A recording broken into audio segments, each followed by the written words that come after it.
Hello, everyone. Yeah, it is. Hello, everyone, and welcome to another episode of the Richard Lewis Show. I'm Richard Lewis. Sam's the producer. You'll notice that HenryG isn't in his chair. It's not a troll. He's just been kidnapped. We need to do a Kickstarter for the terrorists. If you know one thing about Henry, and I've known Henry for a long, long time, as you'll see over the course of this podcast, he's got a weak bladder. That's one of the things that define him. He's not very good at holding in a pee. So we've been sat here for 15 minutes just talking and catching up, and I've been eating dinner. And he's actually, in the 15 minutes we've been talking, needed to go for a piss. Does he even know we're live? Yeah, he knows we're live. Here he is. Hello, darlings. Yeah, there it is. I was just worried. Make sure you put it away. Also, as well, that isn't a bong on your table, is it, Henry? I never knew that. That is a joystick holder, actually. Oh, it's a joystick holder. All right. Just check, because we can cut all of this, mate. We can edit. Yeah, same. Yeah. Never knew that. No, right then. So this is, of course, HenryG, Henry Gray to his friends and family, a long-standing professional Counter-Strike player, in-game leader, and now one of the world's leading CSGO commentators. I've known Henry a long time, so let's just get into it. I mean, first of all, how are you? You all right? I'm all right. I think so. Like, right now, life is really strange. Like, you don't really have any sort of downtime whatsoever. So I've come home for 2 or 3 days, and it's just catching up with all the most mundane, monotonous bullshit you can think of, bills and all that sort of thing. But yeah, the events are flowing in. Got the major coming up. Just preparing for that. Yeah, everything's all right, Rich. It's all right, you know. Yeah, I mean, I was saying this to Yanko yesterday. Like, the fucking freelance, the freelancers in CS, man. Like, I couldn't do it anymore. Like, I'll be honest. I used to have fucking real stamina, and be able to do just event after event. Get by, 4 hours sleep for 5 days consecutively, no problems. I can't do it anymore. Like, I'm starting to feel my age a little bit, and I'd hate to be one of the guys, on the cusp of 30 years old. Yeah, right. Yeah, you know what I mean? Doing this fucking, I'm home for 4 days, and then I'm just on the road for 3 months. That's actually a blessing, though. How sad is that being home for 4 days? And for the first 2 years, that's like a blessing. That's like, wow, 4 days. That's amazing. It's really fucking tiresome, man. I won't lie to you. Like, it's a grind. Like, it's got better. Like, back in the days, when we first started with Matt, when we were sharing rooms, that's when it was absolutely worse. Like, trying to share with another grown man, and you're both going through this stress at the same time. Yeah. That's when we were at each other's throats. But at this point, at least it's tolerable. We can get through it. It's our choice for freelance. If we don't want to be there, then we don't have to be, right? We'll get into that. But yeah, you're right, dude. Like, there's fucking nothing worse than, when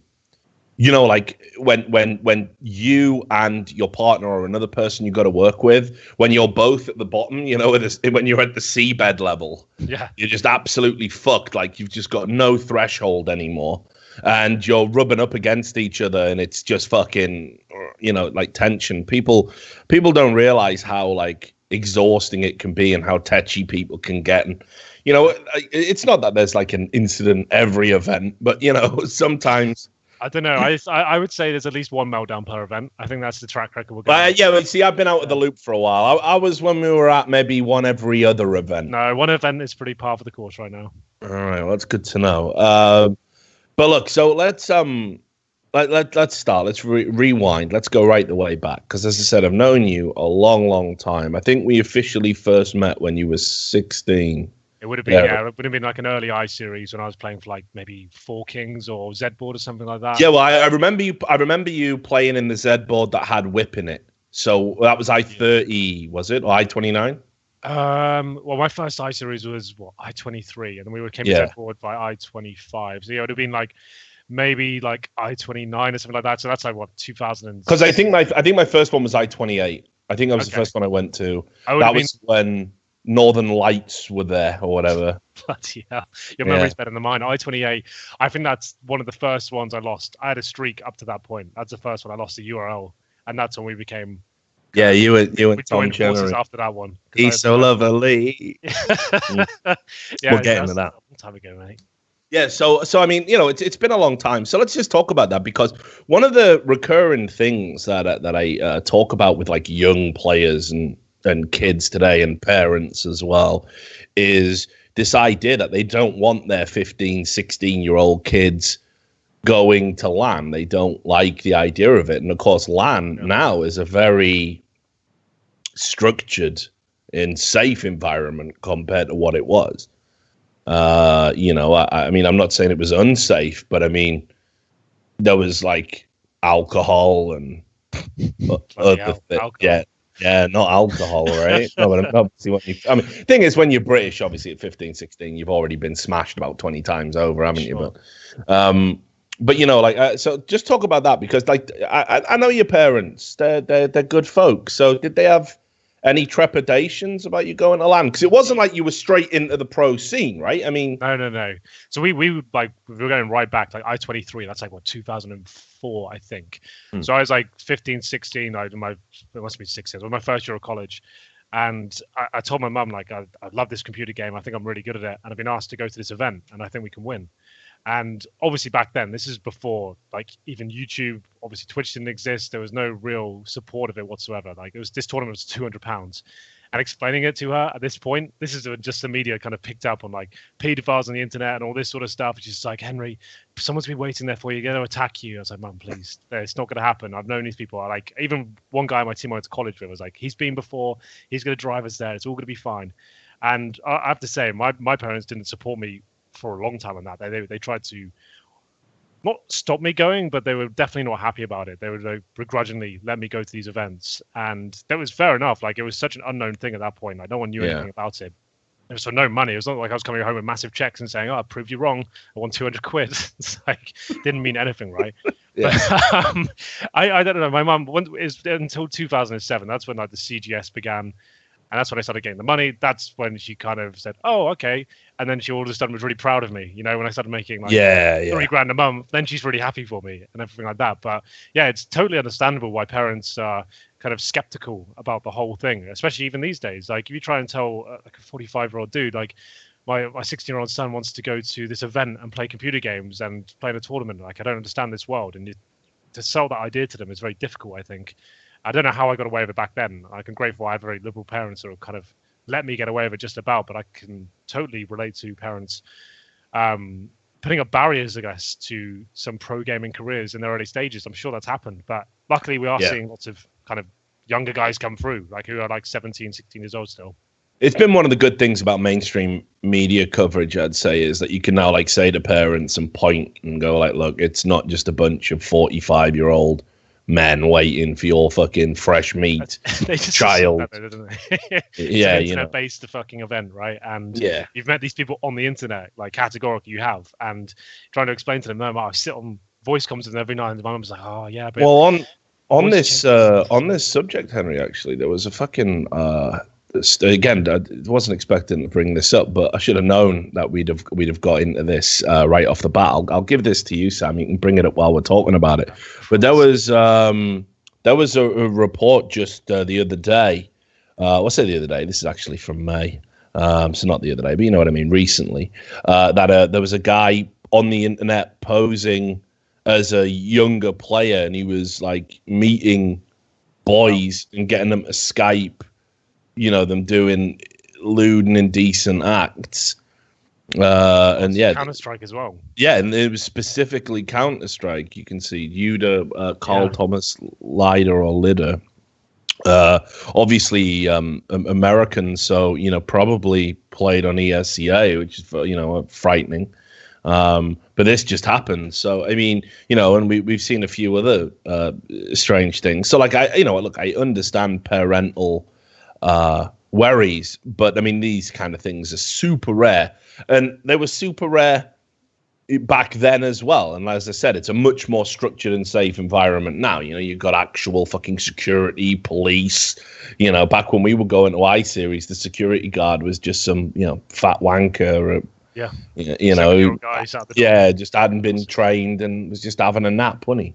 Yeah. But let's talk about some of the hijinks, because I mean, like, people don't realize like where we came from and how hairy lands kind of were back then. You've got to tell people about the Red Room.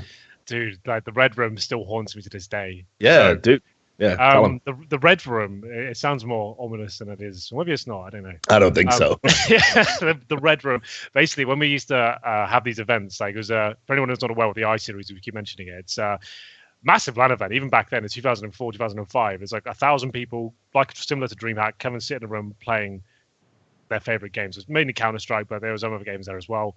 And no one was really professional gamers back then. So you used to like kind of at the end of the night, grab your sleeping bag and go sleep in this massive, literal red room. They didn't turn the lights off. They had these red lamps all over, back to front. Everyone pissed.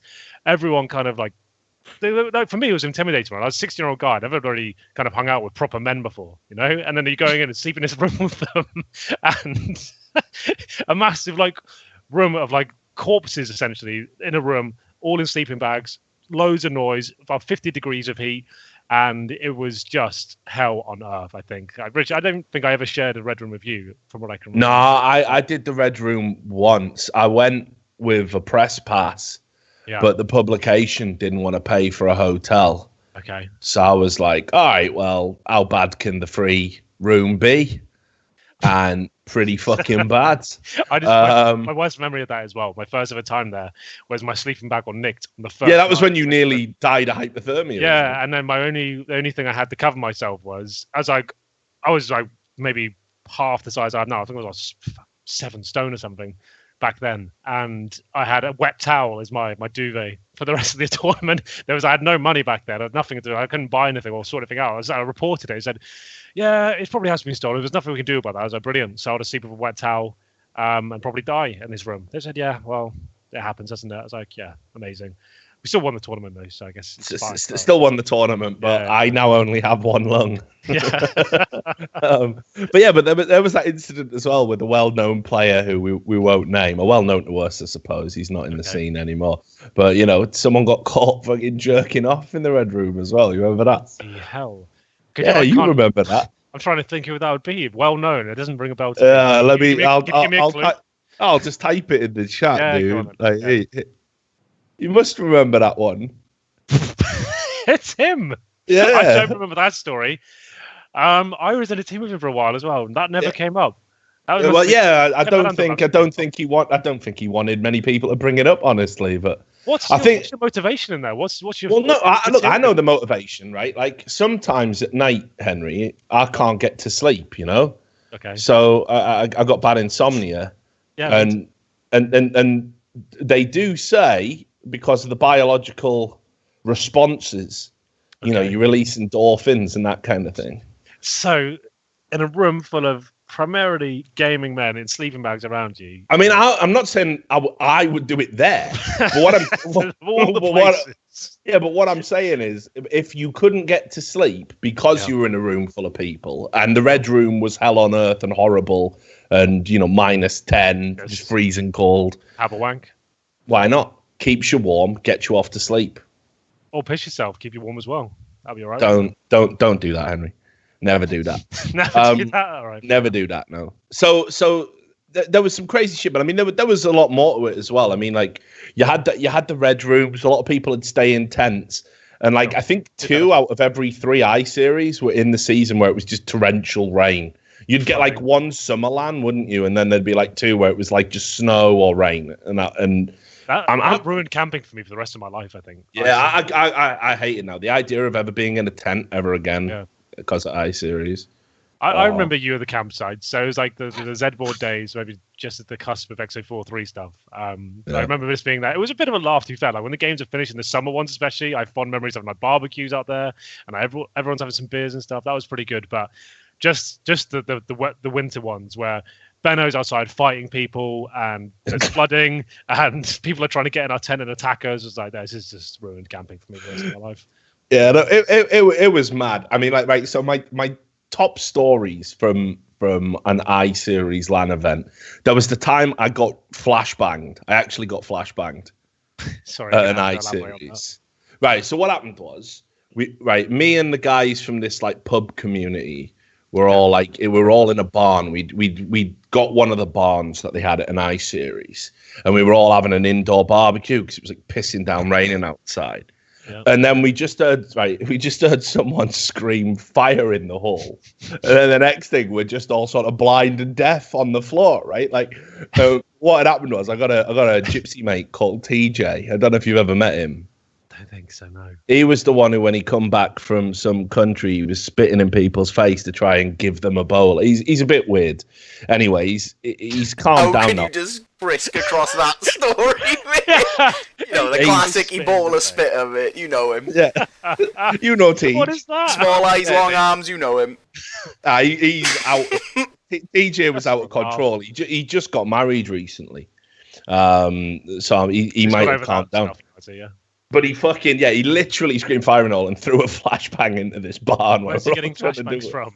He's just mental, isn't he? He just used to come to land with just weapons. Like he was just wild as fuck. I'm pretty sure he wasn't actually allowed in any of the buildings. He could only go on the campsite. He drank off at a separate barbecue. He for a dairy drank all of the raw chicken juice out of a pack of chicken. Like he's fucking crazy. He's a fucking mess. One of your mates, is he? Yeah. Yeah. So there was that. Then, there was the murder. Do you remember the attempted murder? Jesus, mate, no.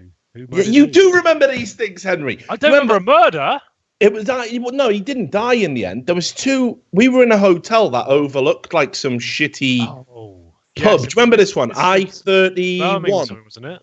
Yeah, and I was there with Zebud. I was there with Jaffro, Fatal, Benno, all of those guys. Yeah. And two guys had an argument, and the other guy just bottled him in the throat, right, from nowhere. And we all got called up as witnesses. I suppose he did deserve it in the end. You're sorry, mate. Yeah, sorry, mate. Yeah, no, but that was the bad part. After the guy had done it, the guy was over him, apologizing. Sorry about that, mate. I suppose I was a bit out of order, stabbing you. Yeah, and he's going, it's all right, Dave. It was ridiculous. So there was that, and then trying to think what else, mate. Oh, and then there was that massive wrestling match between Mixer and GPO. Do you remember that one? I remember GPO, yeah. What was he called? Geordie Pigeon Owner or something? Geordie Pigeon Owner, Geordie Pigeon Owner. Well, GPO, it was just they had this massive fight up near a balcony. It was over because somebody wouldn't give someone a cigarette or something, and the chairs came out. It's the first time outside of wrestling I've seen a metal folding chair smashed over someone's head, with a dent in it. That was so many memories, Henry. You don't get this anymore, do you? They don't make. Yeah, no. It's almost as if we professionalized the fucking the scene now. So so Con, give me your best stories from LAN. Come on. I think it would the wild ones. I want to hear the wild ones. Rich, I don't know what most of my wild stories involve you. I don't know how much we're allowed to divulge.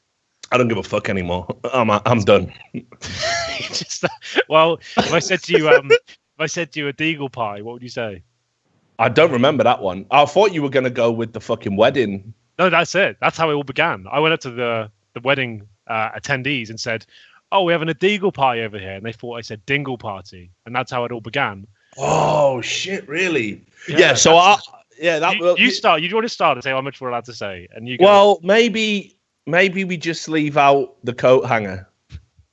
And just tell the rest of the story. Unbelievably sharp item. Yeah, let's just leave out the coat hanger. You can tell the rest of the story. All right, fair enough. So it was actually. Do you know what the prelude to that is actually even better when we're in the bar before in that same night. That's actually quite a good story. That's quite a funny one. It's a demonstration of you looking after me as a young man. I think that's a good one, right?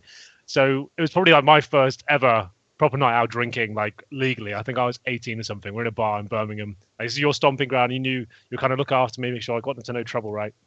And I went to the bathroom. We had a few drinks. I was probably a little bit pissed, you know how it gets after 2 or 3 shandies. Sure. In the urinal, and just taking a slash as you do. And this old boy just starts looking at me and smiling at me, and then he looks down at my knob and goes, "Oh, that's nice."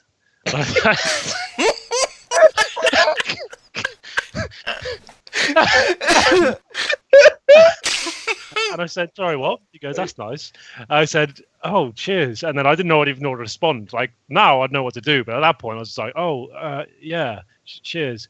And then I walked back outside and said, "Rich, I think something has happened to me in the bathroom." And he goes, "What?" "Tell me, Henry." I said, there's a guy in there who just looked at my knob and said it was nice. And he says, right, that's it. Stood up and stormed over to the bloke. I pointed him out and everything. I was like, you're like my big brother. I was like, can you go sort him out? And Rich goes up to him. And he started telling us, excuse me, mate, did you just look at my mate's knob? And he goes, do you think that's fucking appropriate, do you? He's only just started coming out drinking. He's fucking terrified over there, you weird fucking predator. And the thing is as well, aggressive Chris Hansen. The bar staff stood up for him and said, oh, he's a local. The thing is, you're going to have to ask you guys to leave. Like, he's allowed to look at little boys' knobs in the toilet. That's fine. He's a local here, so you guys have to leave. It's like, really? So he's allowed to comment on young men's penises in the bathroom, but we have to leave. And yeah, that was the end of the story. That's the thing as well, because you were a young-looking... He can't have known how old you were. No, he was loving it, mate. Liked what he saw, I think. That's pretty ridiculous, isn't it? Yeah, and then after that, you know, we went back to the hotel we were staying at, and we were like, yeah, we'll call it a night then, lads. Been a bit emotional. See ya. And the next thing we know, we can't get to sleep because there's a fucking wedding outside. Yeah. And it's just blaring. People are just pissed in the hallways, just banging on doors, like just. And it was a gypsy wedding. It actually was. Not exaggeration. Yeah, not like Irish a gypsy. Wedding. Yeah, an Irish gypsy wedding. And Henry said, "Are we having a deagle party?" Because he was drunk, trying to be funny, showing off, fresh from being sexually assaulted in the toilets, showing off. And the guys thought you said dingle party, dingle being a derogatory term for gypsies. So he didn't like that very much, did he? He didn't, did he? He didn't like that one bit. And I ran away into my hotel room and hid. And then I think you dealt with most of the... Well, that was when I got the bottle of WKD Blue over the back of the head. Good times, good times. Happy memories. And that story ended with me being escorted out by police for my own safety. I remember that. Eamon and I, another lad who was like 18 at the time as well, we were so shit scared where you had gone and what had happened to you. And we knew we'd hear all the gypsies outside still. We had both got on the same double beds. It was like hidden under the covers and pitch black, hoping no one would come in. All of a sudden, the door gets booted in by the police. And they start searching the room looking for Rich. Like looking for if he had any sort of like bags or hidden stuff inside our room. 5 police officers come in and searching every crevice at the room. Meanwhile, him and another guy who played the game in bed together. We're not bumming. We're just scared. I don't want any trouble. We're just scared, I promise you. And I learned my lesson now. I never said dingled again. Never said that term ever. Mate, it was rough because those guys said they were going to kill me. Yeah. Like they were being serious. They wanted to murder me. So the police turned up and they just went, "We're like, you've done nothing wrong. We're not going to arrest you, but you must come into police custody for your own protection." I was like, "Fuck that." Like, no, seriously. We are now left with the choice of trying to protect you from 40 or 50 angry gypsy men who think you've called them dingle and want to kill you, or you can just come with us now. So they took me out, right, with like a fucking coat over my head. And they drove me like close to where I lived at the time. So that was good. That's probably my fondest esports memory, I think. Yeah, that was pretty crazy. But look, so yeah, after that, things started to kind of professionalize a little bit. You know, when I suppose we can get serious and kind of ask, like, when did you realize you were good and sort of how serious you could sort of take this and how far you could go? I don't know. Like, I was never like any good at like sports or anything growing up. Like, I always had a competitive drive, but Counter-Strike for me, I didn't like love the game. I just loved the facts. When I started playing it, people kept telling me all the time, like, "Oh, you're really good. You should play in this league. You should do this." And it was done just from that first like I-23 event, whatever it was. And I just carried the shit out of the team. Like, I'd never been to a LAN before. I just like wrecked the entire tournament, right? And I was like, "Oh, cool. This is actually something I'm good at." I think like I'm beating all these guys that have like, got 10 years on me, and like I've never even done this before. And I feel like it's all coming together. In terms of when it was like getting serious, I guess 4 Kings was the first team I took like proper seriously. Like, we're getting a bit of money, and we had the prospect of CGS coming up. We knew that was coming in like 6 months or so, and I wanted to like make sure we were the best team in the world at that point. I wasn't satisfied with being the best team in the UK anymore. I wanted to be the best team in the world, and like recruiting all the players I knew were good in the V2Me in the past. Like we kind of formed like a team of people based around me as the in-game leader. It's like my game plan, and we had the support to do it. We were getting sent to all the events. I don't know like at what point it like became like this is going to be it now. This can like the rest of my life. But I think just like going to so many events, I think going to like I think my fondest memory is going to like. Do you remember the Experience Lands in Denmark? They were super cool, man. And I felt like this is the old Jens Ringdahl special, right? Yeah, right. And I remember going to those events where like all these teams from Europe are coming as well. It wasn't just like a UK event where one European team would go. Like all these teams from around Europe, all the names I knew and played online. I thought this is actually awesome now. We've actually got like 10k prize money. We've got all these teams flying over. We're getting top 3 placements at these events, and it was just like at that point I was like, okay, now I really want to actually conquer this goal, and I just wanted to be the best. I wasn't ever happy. Like if we didn't win an event, I thought that was shit. Like if we came second place, I was like, oh well, we had a good event, we came second. I was like, that's not good enough. Like we fucked that up. We could have won that final. And yeah, well, like, people don't remember this about you, and people who just know you as a commentator probably don't know about you. You were a fucking hard ass, dude. I mean, you were a perfectionist. You were I remember like I was looking back at some of the interviews I did with you like a few years ago to kind of like refresh myself, and I think I was always just saying like, I know I'm really hard on my team. I think the term that we coined was like, oh yeah, it's just the Iron Fist Counter-Strike leader. And like I was just as bad. Like people remember like Rattlesnake being like the hard ass of CS:GO, but I was just as bad as him. Like I told my team all the time if they fucked something up, we've been practicing it for 2 weeks, and they came and missed for a smoke or something like that. Like I would give them hell. And it was like for me, it was like I wanted the strategy side of CS Source, which is a massive part of the game, to be perfect. I was like, well, we're doing this for a living now. We want to be the best in the world. Why are we not trying 100%? How are we fucking things up? And I don't know. Like for me, like. We got like top. I remember pretty much every team I played in. Like I think we got like top 5 at least at every single event. But it just we were always a team on the cusp. We never quite made it to like we were winning every single event. We never had that spree where we were winning everything. So I was just never satisfied. Like I think I quit thinking it was a good run, and I've probably left a decent dent on the game. But I never felt like I did. That was the best it possibly could have gone. It was like I won a few events here and there, but like I wanted. Well, I mean, you were really unlucky because kind of in the early days. When again, because there was a period of time, people find this very hard to believe. Like in Source, UK Counter-Strike, was right up there. We definitely had the best team in the world at one point in the former Birmingham Salvo. But like, if you just look at the kind of like history of your career, you had the very early stages, which don't really matter, and that's when teams like Zboard, were unbeatable, and Insert Coin, and whatever the fuck else. And the Reason team that went on to become 4 Kings that you played in. Sure. But then it was like Fnatic, the Dutch guys came. They were the first dynastic team in Counter-Strike Source. They dominated for 18 months. And then after, sorry, go on. Just to touch on them, like that's where I really got my first kind of showing in terms of turning up to a grand final. Just before they came Fnatic, right? They were called Temp.CSS. We played against them in a grand final. And that's like that amazing Red Eye clip came from like, I'll tell you what happened to them. HenryG happened to them. I dropped like 35 frags in them. We lost in overtime. And that's really where I think my name became quite a household kind of figure in CS Source. Like people were like, oh, you're that guy who had that line from Red Eye. And like you did that's amazing final. But yeah, they were definitely the first proper like kind of number 1 team that had an era, I guess, within the game. And not just that though. I mean, crazy story there. It's a shame people don't know it, but they were a team that was kind of galvanized by tragedy, right? I mean, they might never have been the team that they were. They played with a bunch of friends from Holland. They were all just buddies that happened to play the game, and they had a friend who died. A player called Vivid. That's right. Yeah. Died in a motorbike accident, and that sort of.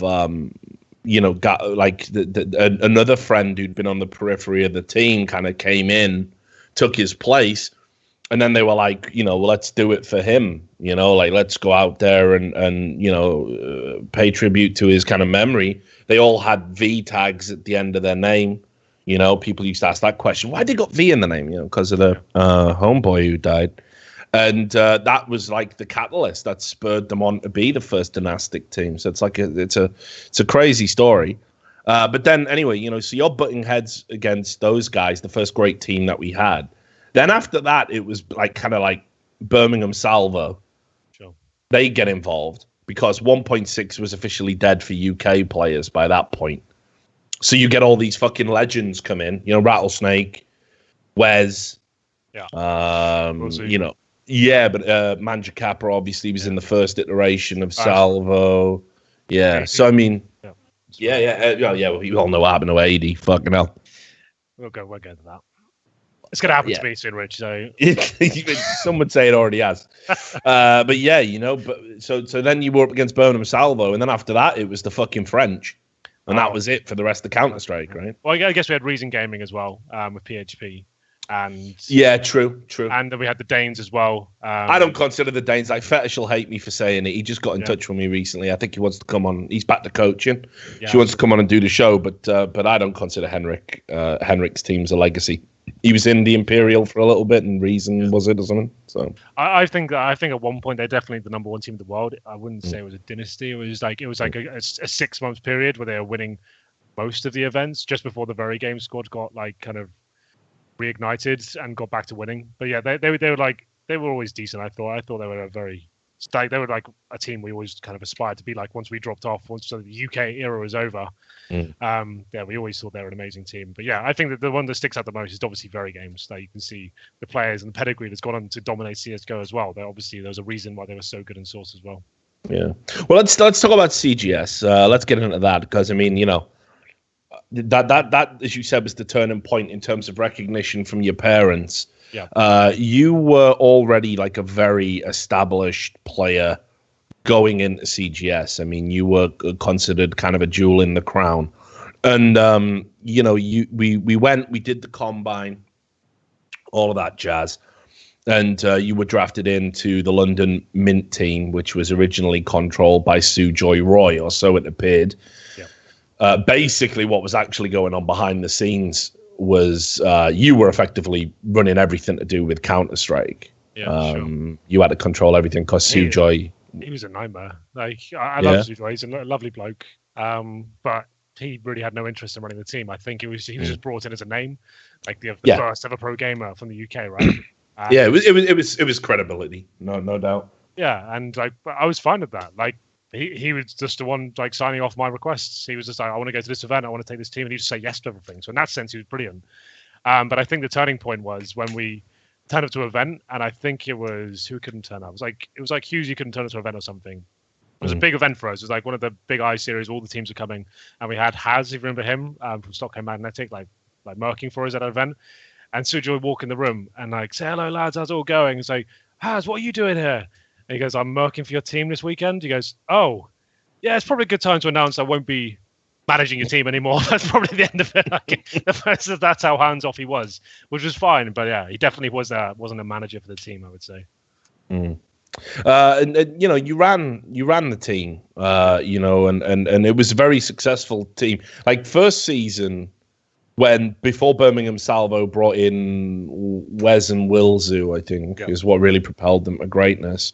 Because it was Harriman, Manja Capra, AD, Rattlesnake, and I can't remember the other PT. one. PT, of course. How can I forget PT Reality? Right? Yeah, Pete. Yeah. You guys actually didn't you win the UK? We won the UK, final. Yeah. So they smashed us at the combine. We had like the most fucking dog combine you could possibly have. I think we lost to everyone. Yeah, my team, Zebboard even trounced you. Right. And we had to like convince Sujoy. Like we just won like a massive Intel tournament that week in our boot camp prior to the event.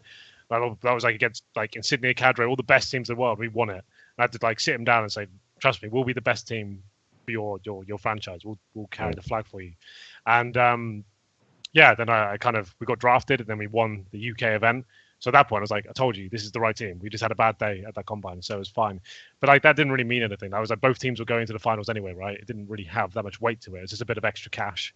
But it's just nice to know at the end of it, it was like, okay, well, at least we still have a team here. They haven't crumbled under the pressure, being on TV and stuff. It's an environment we weren't really used to, like being in a TV studio and everything like that. Like it was, we were used to playing in LAN halls, and then now we're in a TV studio with like these famous people around us, and we've got cameras in our faces, and it's a bit different. I think we just couldn't handle the pressure, I guess. Yeah.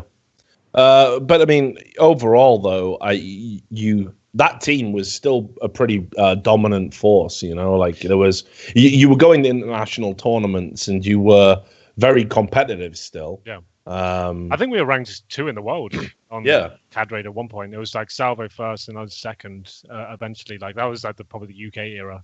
I thought we were a great team. Unfortunately, like the lineup, like as it is in UK CS generally, was quite a toxic one, I would say. Like we never were used to like being in such a close knit environment with each other, and like now then with money involved as well. Like we're all getting like £30,000 a year, and that was at the time was amazing, right? It was like, wow, we've actually got this sick money coming in, and we're going to all these big tournaments. And at that point, it was like, okay, if we actually want to start being the best team, we need to like separate the wheat from the chaff at this point. And it was up to me to come up with the players we wanted to get rid of, and to tell one of your mates you've been playing with the last year or so that you didn't want to play on the team anymore was like the hardest thing in the world at that point. It's just like, I'm taking your money away from you essentially. And we were just a very dysfunctional unit in the UK. Like we had actual fist fights in the CGS. That's where I was going with this, because I mean, interestingly enough, it was writing about your team and that dysfunction that was the catalyst to me ending up out of CGS, which was one of those like, you can't fire me because I quit kind of moments. Yeah, exactly. What had happened was I'd heard about some of the shit that was going on in the team. I wrote an article about it called London's Burning, because that's right. I remember that. Because I'm a fucking legend like that. Yeah. And I filed it into the CGS, and the CGS said, we can't publish this, it's negative. And I was like, well, what do you mean? I said, this is interesting is what it fucking is. Because, you've got this team that's super successful on the server, but they're like a combustible fucking unit off the server. They're actually like, tearing each other apart in LA or wherever the fuck you were living at the time, especially. And CGS said, well, no, we can't publish that. And I said, well, that's the article I'm going to write. That's what I'm giving you. I'm not rewriting it. So then what they did is they took Goody, got him to rewrite something. Goody was another journalist. That's Max Silver. He's now a famous poker player. He just won a big tournament. He won his first bracelet the other day. That's mental. Yeah. So anyway, keep going. So they got him to write it, but they left my name on it. Lovely. And I went mental. I said, like, you don't put my name on someone else's fucking work ever, right? So we all had a big argument about it. But and then it was like, well, some of your other behavior has been questionable. Someone dug up some old pictures of me at a LAN with my trousers down. Kicking about. Yeah, just having a drink. I think we've got them on my fucking Facebook, mate. Doing a rugby drink with your trousers down. You know what I mean? Like what? We do that in rugby teams anyway. So that team was fucking crazy. So tell us about that, because you also had a player in there who's like one of the first players I've ever seen truly consumed by mental illness because of esports. So you're referring to Rich? No, God, no, Beta. Oh, okay, fair enough. Bloody hell. Well, I have to think back here. Well, that was. We might as well talk about it now. Like these players, they're not even in the scene anymore. Like, it doesn't matter. There was like that was the first season, I guess. That was to be the second season when Beta was in there. He was brought in for the second season, right? That's when it was at absolute peak of his insanity in terms of like the unit as a whole. So we had a player called URL as well. No one watching this know these names, but they were like prolific names back in the day, right? There's a player called URL, and he was known to be a bit of an asshole, like a lovable one, but a dickhead at the same time. And we'd have this practice schedule, like it'd be like every day, 9 to 5, like in the practice rooms playing CS, and that was fine. But we were always just this team like be amazing in the practice rooms, but like we'd just shit the bed when it came to it. We actually had to perform in the studio. We just couldn't seem to like play like we normally do, and that was like a massive point of conversation for us, especially me as the leader. I was like trying to work it all out, and one of the things I had to battle with as well is the fucking petty bickering we had to put up with every single day. If someone like would die, or they wouldn't work out, or a tactic didn't go well, it was just arguing. I was like, as I said before, like if anyone's gonna be like shouting at people, it would be me. Like I will tell you what you've done wrong. Do not argue between yourselves. You have to remember as well, we had 5 people living in one apartment. So you had 2 bedrooms, one with 3 beds in it, one with 2, and you had this like living area where you'd all congregate and kind of, well, in our case, fight each other. And it just got to the point where they were just, you could just tell it was just both Beta and URL were just kind of, it was just building up over 6 weeks of living in LA. It was just building up, waiting for someone to crack. And it was like URL was like the main protagonist, I think. He was the one who was like winding Beta up every single day, trying to get a rise out of him. Because he knew if he ever attacked him, like he'd get him kicked out of the league. Like he just wanted to get him kicked out of CGS, right? And it's one incident. I tell this story so many times to my friends recently. Was Beta was like having cereal one day, enjoying himself as you do, nice little breakfast in the LA sun, you know, enjoying himself. And when he went to go leave for the morning, he left the milk out on the kitchen side, right? Cardinal sin. Yeah, what was he thinking in a way? And then URL walks back into the room and goes, "Who's left the fucking milk out?" Like he's just hoping it would be Beta. And he stands up and goes, "I did, you cunt." And he stands up, and they actually had a full-on brawl over someone leaving the milk out of the fridge. And at that point, we had to break it all up, and it was some tears, some people storming off. Like, what was it, like 18, 19? We didn't really know what we were doing in fights. It was a bit of a kind of, like, it wasn't even, someone landed like 1 punch, I think, in total. And every player had heard about it, and everyone knew that was probably the end of the team. We just had to stick together and pretend nothing had happened. CGS knew about it, and it's like, well, as long as you can keep it quiet, doesn't go public, you're fine. And at that point, we just knew the team was over. It was writing out the contract. And we'll make sure that the journalist that we pay money to isn't allowed to say anything about it. So that's perfect. Yeah. But yeah, that was at the peak of it, and I'm not sure. After that, I just felt like we were just waiting for the CGS to end. Like, in a way, I was relieved, and it all came crashing down because I was like, well, that's the end of that contract. I can go start a new project now. I can continue with something else and see where it takes me. And I wanted to go more down a European path. I thought the UK players, I felt it was too much insanity within the UK scene. I thought it was just so stressful. I wanted to play with like experienced European talent that had experience at big events as well. And that's when I started bringing in the likes of Stinger, who you probably know from like Fnatic and CSGO. Yep. And I started playing like PHP, for example, as well. When he left Reason Gaming, I started making these super teams of European and UK talent. I mean, CGS, right? Like, it was, let's just talk about CGS in general, because, you know, there's a lot of people out there that say I'm full of shit when it comes to talking about how CGS was. And you know, my major problems with CGS were that it was completely fake and contrived in the sense that everything was controlled, you know, like from the drafting, you know, which players, you know, the players knew they were in before they were in. We even, I mean, shit, like Zebboard even fucking, because we got in with, for the first season, we got in with the TV crew. So I think we were meant to play you originally in the semis. Okay. Right. And what we did is, because we went out drinking with the Sky team or whoever were fucking producing it, they were like, yep, no, this will be way better television. We must get Zebboard in the final. So I think you had to play Birmingham Salvo. Okay. And we ended up playing Infused. And it was just easy peasy, as they say in the business.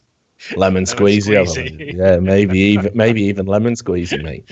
So there was all sorts of fake shit going on. I mean, I was sat in the meetings a lot of the time because they wanted me to write articles to kind of talk about, you know, narrative threads. And they would be like, well, when we do the draft, he's definitely got to go to Berlin. And no. And it was all a setup. I mean, So whenever I talk about this, there's still people out there to this day who go, nope, none of that happened. Richard made it up. It's like, it definitely was. Most of it was contrived bullshit. I'll be honest. Like, it didn't really resonate with me that much. I just was there to play Counter-Strike, right? When I was made to do all these fake interviews and like kind of like repeat stuff and like, oh, can you do that again? Can you walk through and have your huddle on this side? Do it one more time. It's just like, it's not real, is it? Like, you're asking us to do things that aren't natural. And I don't know, for me, like, I hated that world, and I still kind of do to this day. Like, I don't even like being on camera now, even as a caster. Unfortunate, really. Yeah.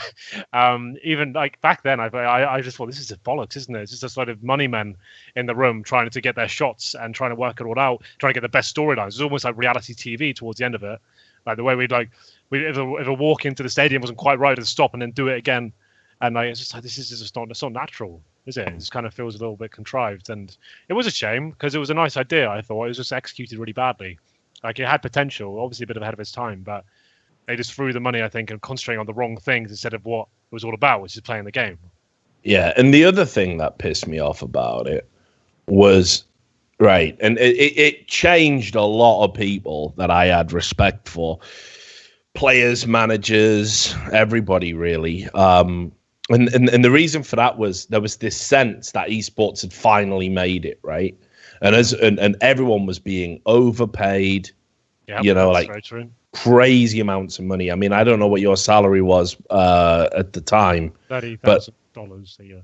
30,000 a year. Yeah. Which at the time, I mean, that might not sound a lot now, but yeah. That paid for my university fees. I paid for everything. Like, then it was like amazing. Like it made my life very comfortable. Yeah, definitely not a lot by today's standards, but we went from nothing to that, which is fucking incredible, Yeah. But, there was people like the managers, the people that had the franchises, people in America, and everybody just got overpaid. You hear the stories about like Fatality. What was it, like $250,000? Yeah.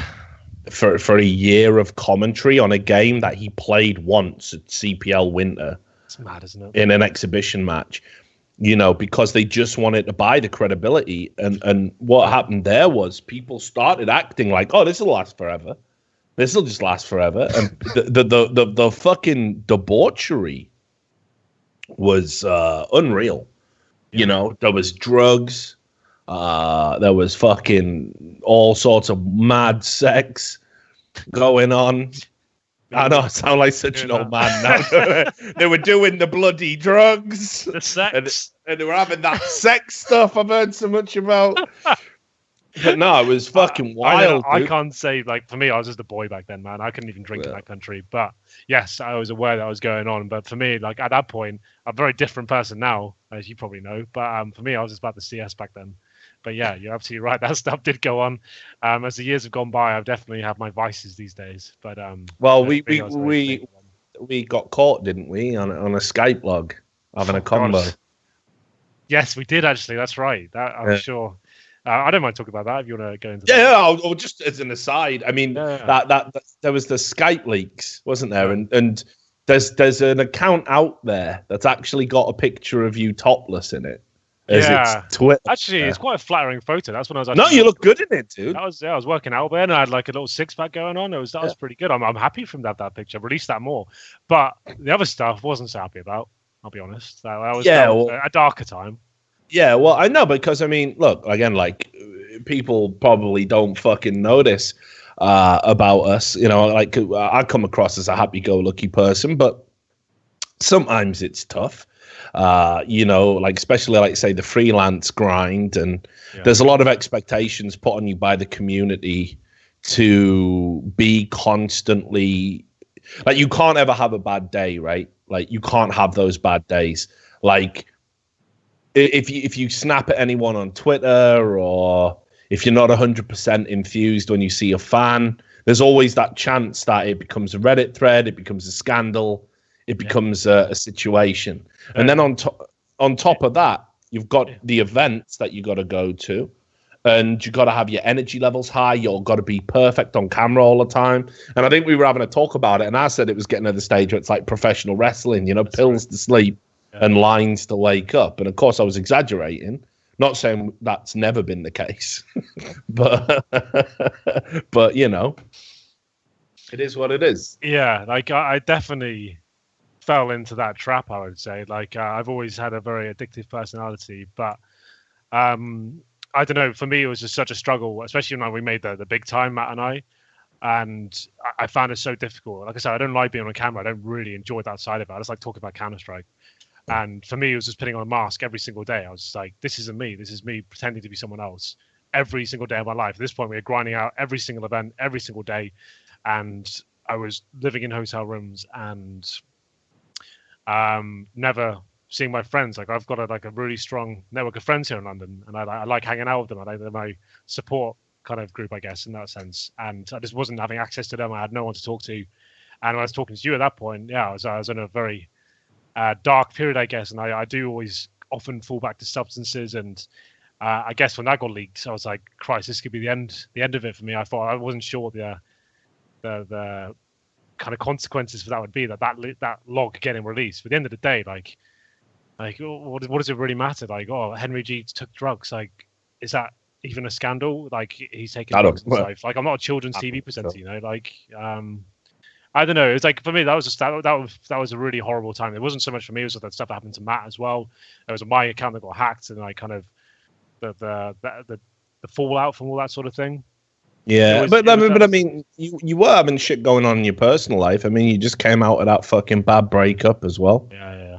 That was, well, to be fair, that was probably a blessing in disguise. Like, that was mate. Fucking, I told you that. Yeah, you're better off getting out early than, you know, do 5 yees and then you find out some shit. You know what I mean, right? Yeah, who could that happen to? Yeah, I know. Just imagine why pick 5? That's happening, dude. I've done like 3 5-year relationships. Yeah, it's like it's where I hit the wall, I think, as a human being. I think that's where it's like all of my novelty and it just evaporates at that point. Everyone's just, all right, yeah, it doesn't get better. There is no extra level. I guess at this point, though, I'm not even sure I can even have a relationship now. Like, the life I live now, this nomadic fucking lifestyle. I don't even know when am I ever settling down with someone. When's that ever gonna happen? Which is fine, I guess. Like, I'm only 28, right? It's fine, but it would be nice, you know, to be able to like actually consider that as an option. But for now, it's just. Well, did it not work out with the one you had the holiday with? The holiday? Yeah, didn't you go to Korea with someone? No, I didn't. Did I make that up? Yeah. All right. I think you suggested that as an idea like 6 months ago in the Skyblog. You know what you should do, Henry? You should just take a holiday to Korea. Just go there. That'll fix everything. I knew I could rely on you, mate. Just take her to Korea. It'll be fine. I'm a good academy. You know? I'm happy right now. You know, like right now, I'm probably in the best place I've been in like the last 3 years. I think. Like, I live by myself, which is the first time I've ever done that. I'm keeping my nose clean in more ways than one.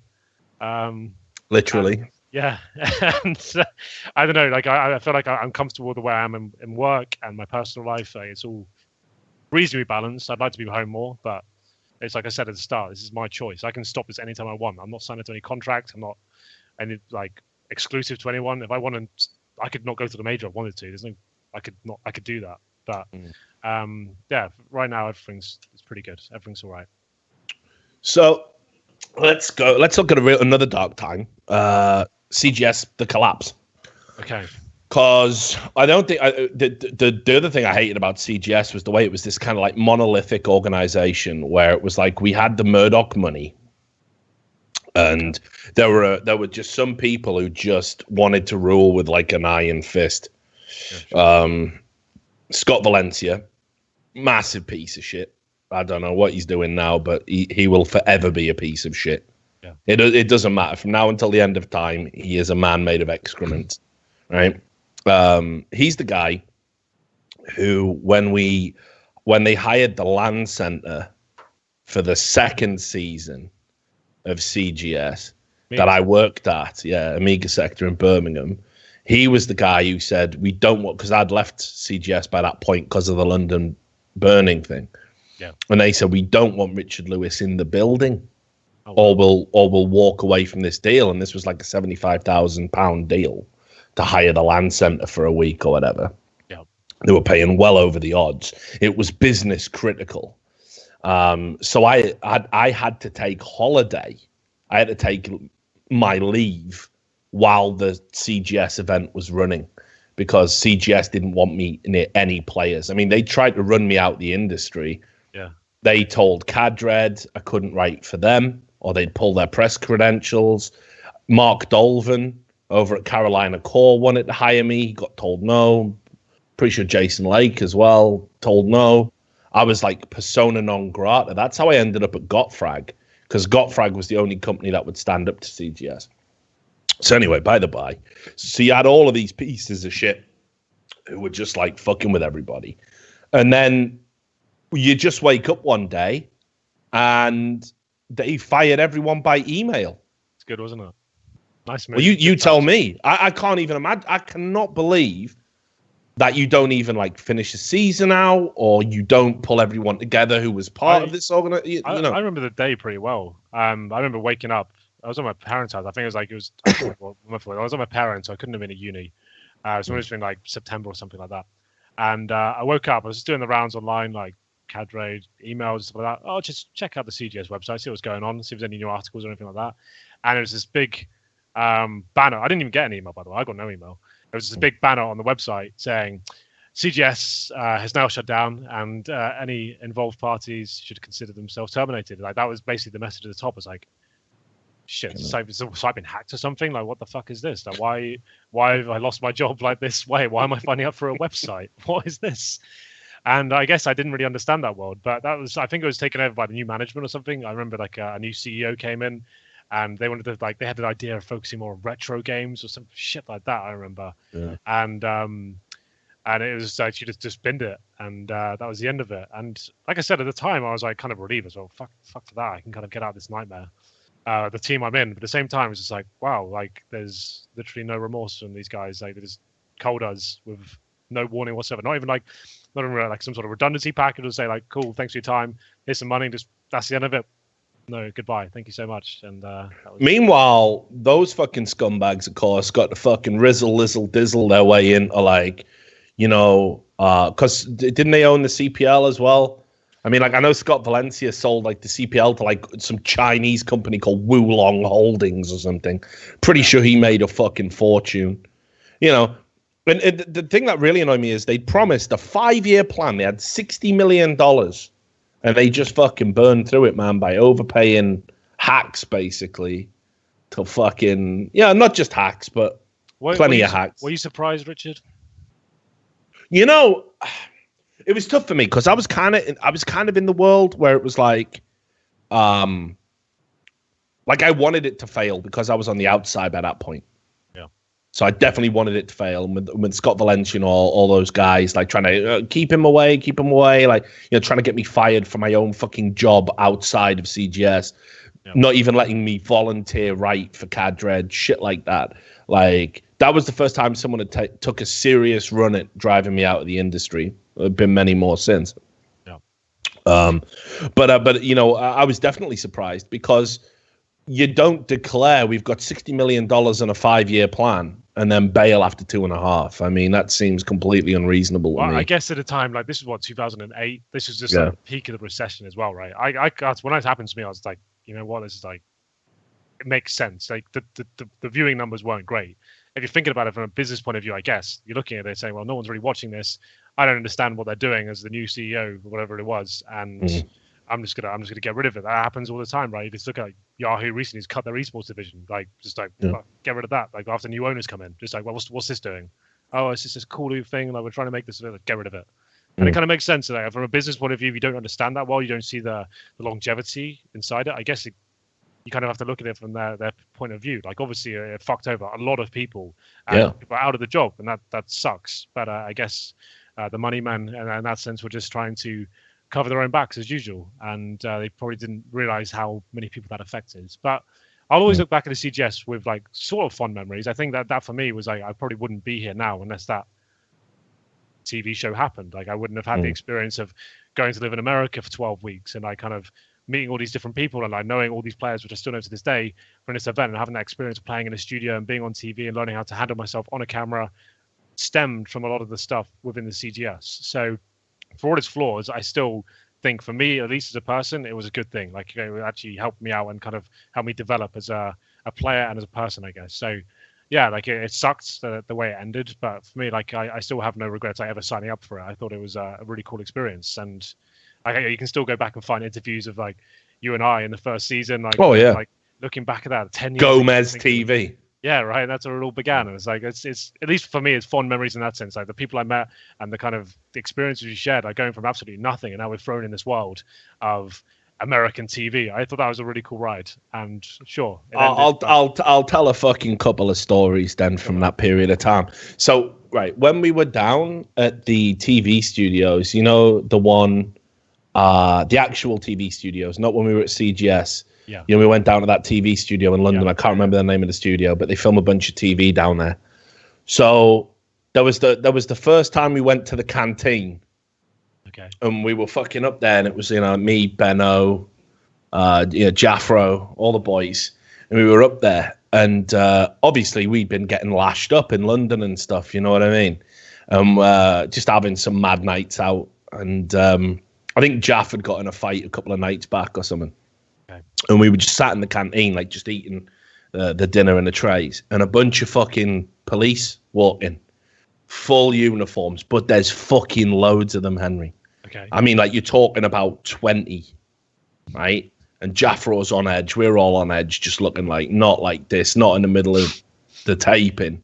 Because we'd done lucky to get down there, if you remember, when Fatal went mental. That's right. I do remember that. Yeah. Fatal and Gandolfini had that punch up. Of course. Yeah. Right? So we fucking were just sat there looking at these coppers and thinking we're going to get pinched. And anyway, I think it was Ben went, fucking hell, I know him. And it turned around. And anyway, it was a cunt off the telly, and they were filming The Bill. They were filming an episode of The Bill, and it was like fucking Tosh or someone. So he was like, oh, like, he's like, boys, that's it. We're going to make a run to the far exit, run together, scatter, do not stick together, don't let them take you along. It's the fucking Bill. It was the fucking Bill. It was the fucking Bill, mate. Legit, mate. That's amazing. So there was that, and then there was you remember Keeley Hazel was there, the page for model. Yes, I do. Fuck, I haven't thought about that name since then. Yeah, I'm not surprised. Yeah, have a quick Google. So anyway, Keeley Hazel, right, was a page 3 model, and they hired her to do like these introductions that they taped for the CGS TV series. And what she would do is she would describe each game. So, you know, for the cars, it was all double entendres and sexual innuendos. Yeah. So she would say, like, oh, for the racing game, Project Gotham Racing it was, make sure your engines are throbbing and all this shit. Like, you know what I mean? It was so cheesy, OTT. And then anyway, and for Counter-Strike, it was like, get your guns locked and loaded, like this. Now, when she first turned up, right, her manager came into the fucking green room where all the players were. Yeah. And I was there as a, manager stroke journalist for the website. Yeah, here you go. Nice. Good find. Yeah. Sam's playing it now. Now, I was there, and her manager or PR guy or whatever walked in. Wow, she's even doing the action. There it is, like locked and loaded. Her PR manager came in and was going, talent coming through like this, and we're just like, what the fuck? Who's this? The fucking Queen? You know what I mean? Of course it's and it's Keeley fucking Hazel, and this guy's like literally like, move away, get away, like, just like, calm down, mate. She's a fucking page 3 model. You know what I mean? Yeah. They why was that a thing? Why are we bringing a page 3 model to I don't even know, mate. I don't even know. But like, we do remember the American thing had been at the Playboy Mansion. This is what I mean. It was just a bunch of people had too much money, and they were like, how far can we push this? Cocaine, page 3 models, Playboy Mansion. Everyone went fucking wild. So anyway, she then comes in, and this talent, she can't nail a fucking take, mate. She cannot nail a take. I was sat there, and they had that studio audience with the things doing the fake clapping. Woo! Yeah, I love all that. She was doing so set your phasers. They're not called phasers. That's Star Trek, Keeley. And it was take after take after take. Everyone was just groaning like, oh, for fuck's sake, how long are we going to be here filming this shit? Studio audience are getting fucking tired of it. Right? Big cheer, everyone. The stage manager's coming out. Big cheer. And they're like, yay. Like, they've been there for 4 hours watching her try and fucking get all the games nailed. Okay. Right? So anyway, the next day, the newspapers arrived into the green room, and it was the Sun, obviously. And she was the page 3 girl.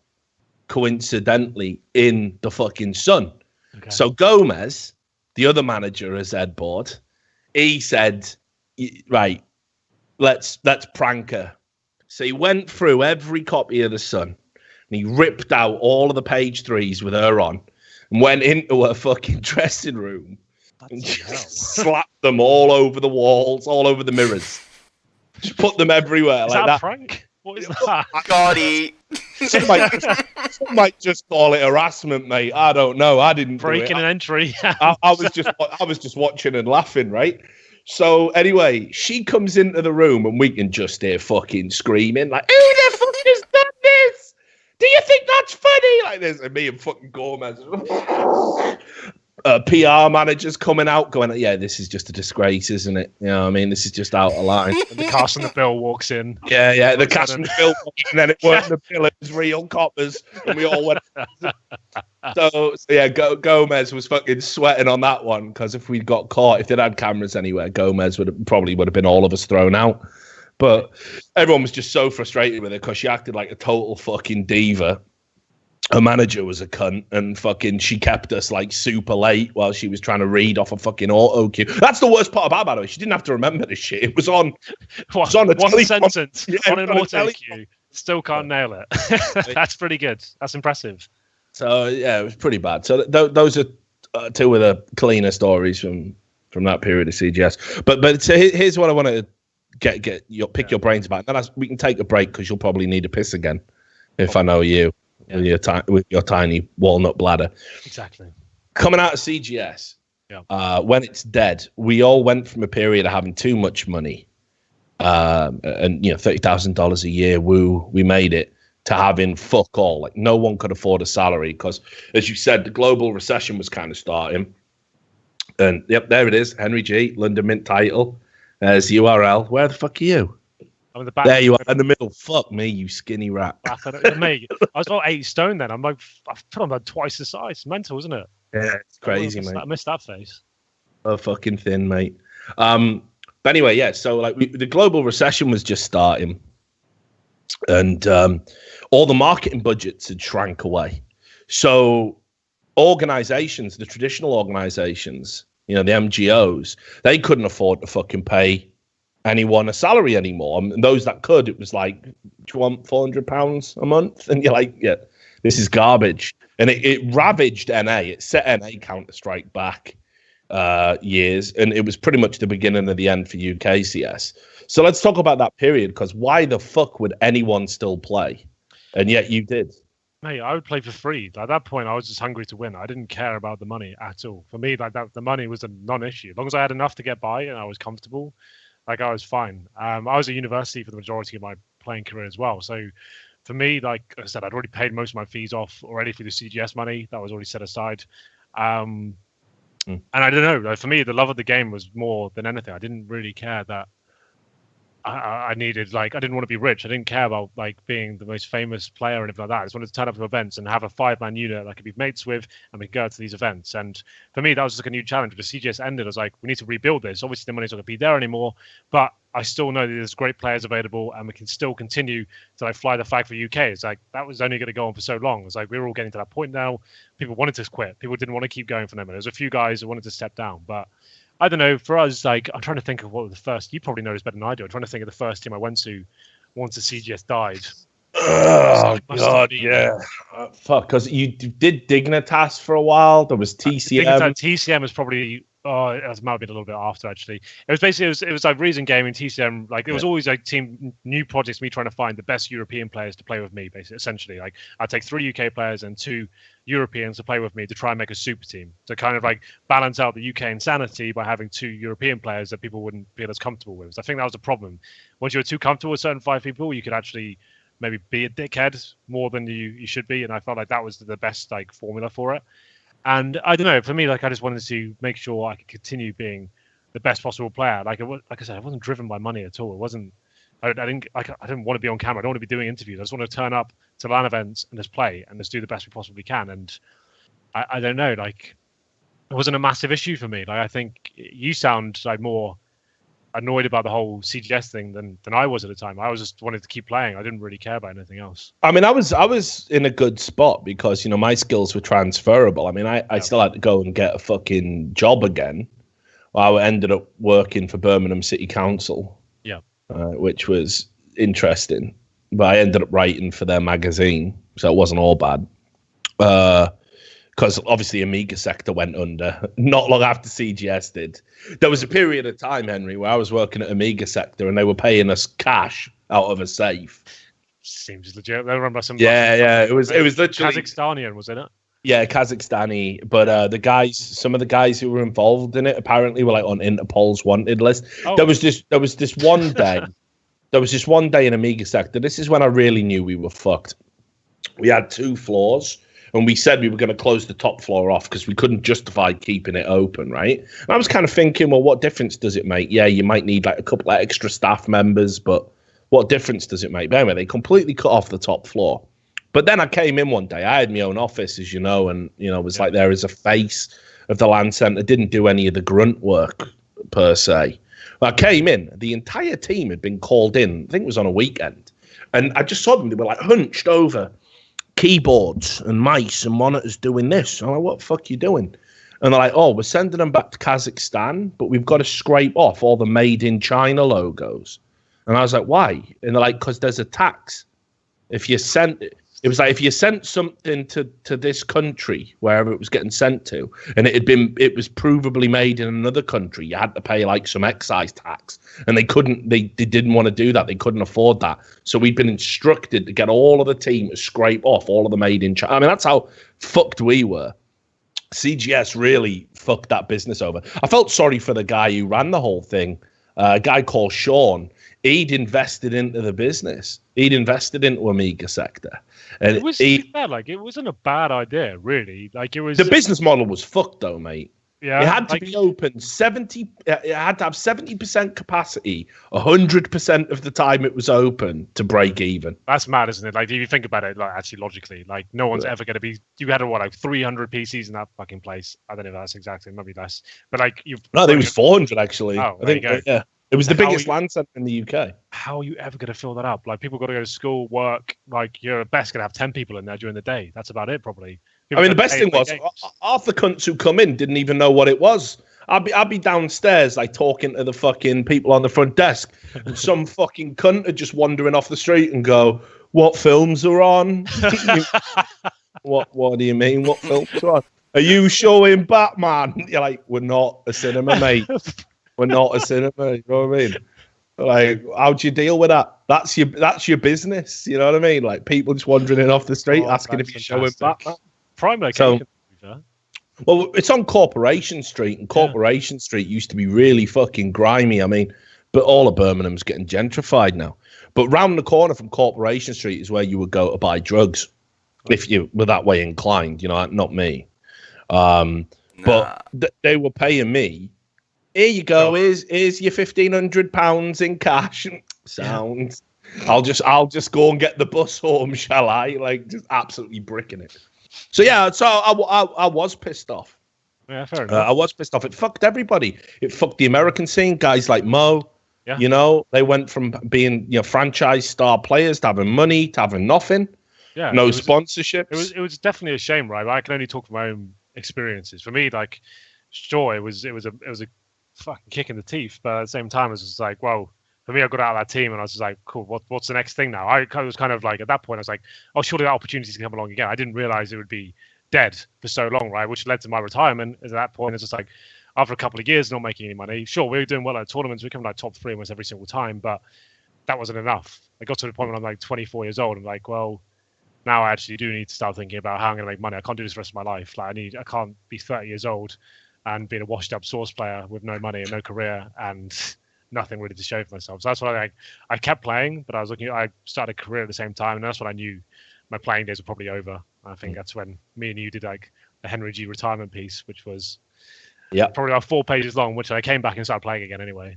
But yeah, retirements in esports don't mean shit, do they? No. But look, so yeah, what we'll do now is then we'll take that break. You can go have a wee. All right. Restoke your joystick holder. That's a good idea. And we'll take a short break. When we come back, we're going to talk about Henry's transition into a commentator, which again, I was involved in that. Yours truly. So looking forward to that. And we'll try and come up with one or two more stories from the horror that is UK esports. So we'll be back in about 3 to 5 minutes. We'll see you then. All right, welcome back. I'm here with HenryG, and we're going to start talking about his transition into a commentator. But just before we get into that, obviously probably worth mentioning as well that we were colleagues in the sense that I actually was your manager for a time. So after CGS, when we were putting together all these UK teams, kind of like, trying to make something out of what was left of the scene. I actually did manage you for a while, and there was, I went to be your manager in Four Kings, and I think we brought you in for a tournament, didn't we? That's right. I'm trying to remember exactly how it went down. It was I-36. I remember it pretty well. That's right. So it was a team of misfits, really, wasn't it? It didn't really make sense on paper. It was me, Pez, Caused, Callisto, who's now Jack Frags, a YouTuber. Yeah, Jack Frags, YouTuber. And HenryG, who was working for us. I think that was the line that we had, right? That was the one, and I was like, okay, well, at this point, I kind of given up the sense of like, I didn't think I'd ever going to make an amazing team once again. I was just like, I wanted to kind of play with UK talent once more and see what we could do. And it was like, definitely didn't make any sense to make this team. We didn't think it'd go that far, but started practicing, seemed pretty decent. And then we came to this I-36 event, right? And it's probably like one of the most historic memories I've got in terms of like, it's my best moment in esports. Yeah, I think it is like in terms of like us as being like no one thought we could do anything in that tournament. And we had were they called Crackland at that point? Yeah. Who was like the number one UK team at that guys who used to play with in London Mint. Exactly right. It was like Rich, Husey, MX. Trying to think of other boys. Beta was in there, and one other boy I can't remember. Release, I think, was the fifth. Yes. And they were like the favourites to win the entire tournament. They were going to go toe to toe with Dignitas, and we were just like we had a bit of a shout within it, coming top 3 potentially, but no one thought we could do it. And we had this epic game with them on Inferno. It was just that one match that kind of like probably my favorite playing memory. Not so much like it meant we were going to win the grand final or even get that far. I think we made it third in the end, but just that one game, the most intense Counter-Strike kind of interaction I think I've ever had in my life. The fact that I'm trying to herd these 4 other players around me. We barely played with each other. And it was like herding fucking cats, right? It was like just trying to get on the server and like tell them what to do, when to peek, when not to do stuff, when to do tactics. And I remember I don't think I've ever been so passionate about a game in my life. I remember actually punching the desk as hard as I possibly could. We went into overtime. We lost a round to go to overtime. I punched the desk as hard as I could. Then it turned like 2 monitors off. My monitor was over. We had to take a time out because you fucking unplugged everyone's shit. Well, I mean, everything about that fucking the build up to that game. So to put it in context, like as Henry says, we were considered the misfits. I was the misfit manager. They were the misfit players. The night before, we know we've got to play these guys. We've had a pretty good run in the tournament, and we've got to play Crack Clan. Henry's old teammates from London Mint, and they've just been wrecking us in, on forums, because social media still wasn't all that big back then. And just straight up just fucking, saying we're shit, we're garbage, we're going to get smashed. Ben Woodward, who's watching this, was one of the managers in the chat. He used to fucking hate me back then. We're pals now. But we were super psyched for this game. And remember, we were in that fucking hotel room, weren't we? The night before, and HenryG couldn't sleep. Because George is a bit of a fucking excitable guy. So Henry had pulled us all into this room. Remember, we were watching demos on that fucking laptop you had. Yeah. Right. It was just fire, and the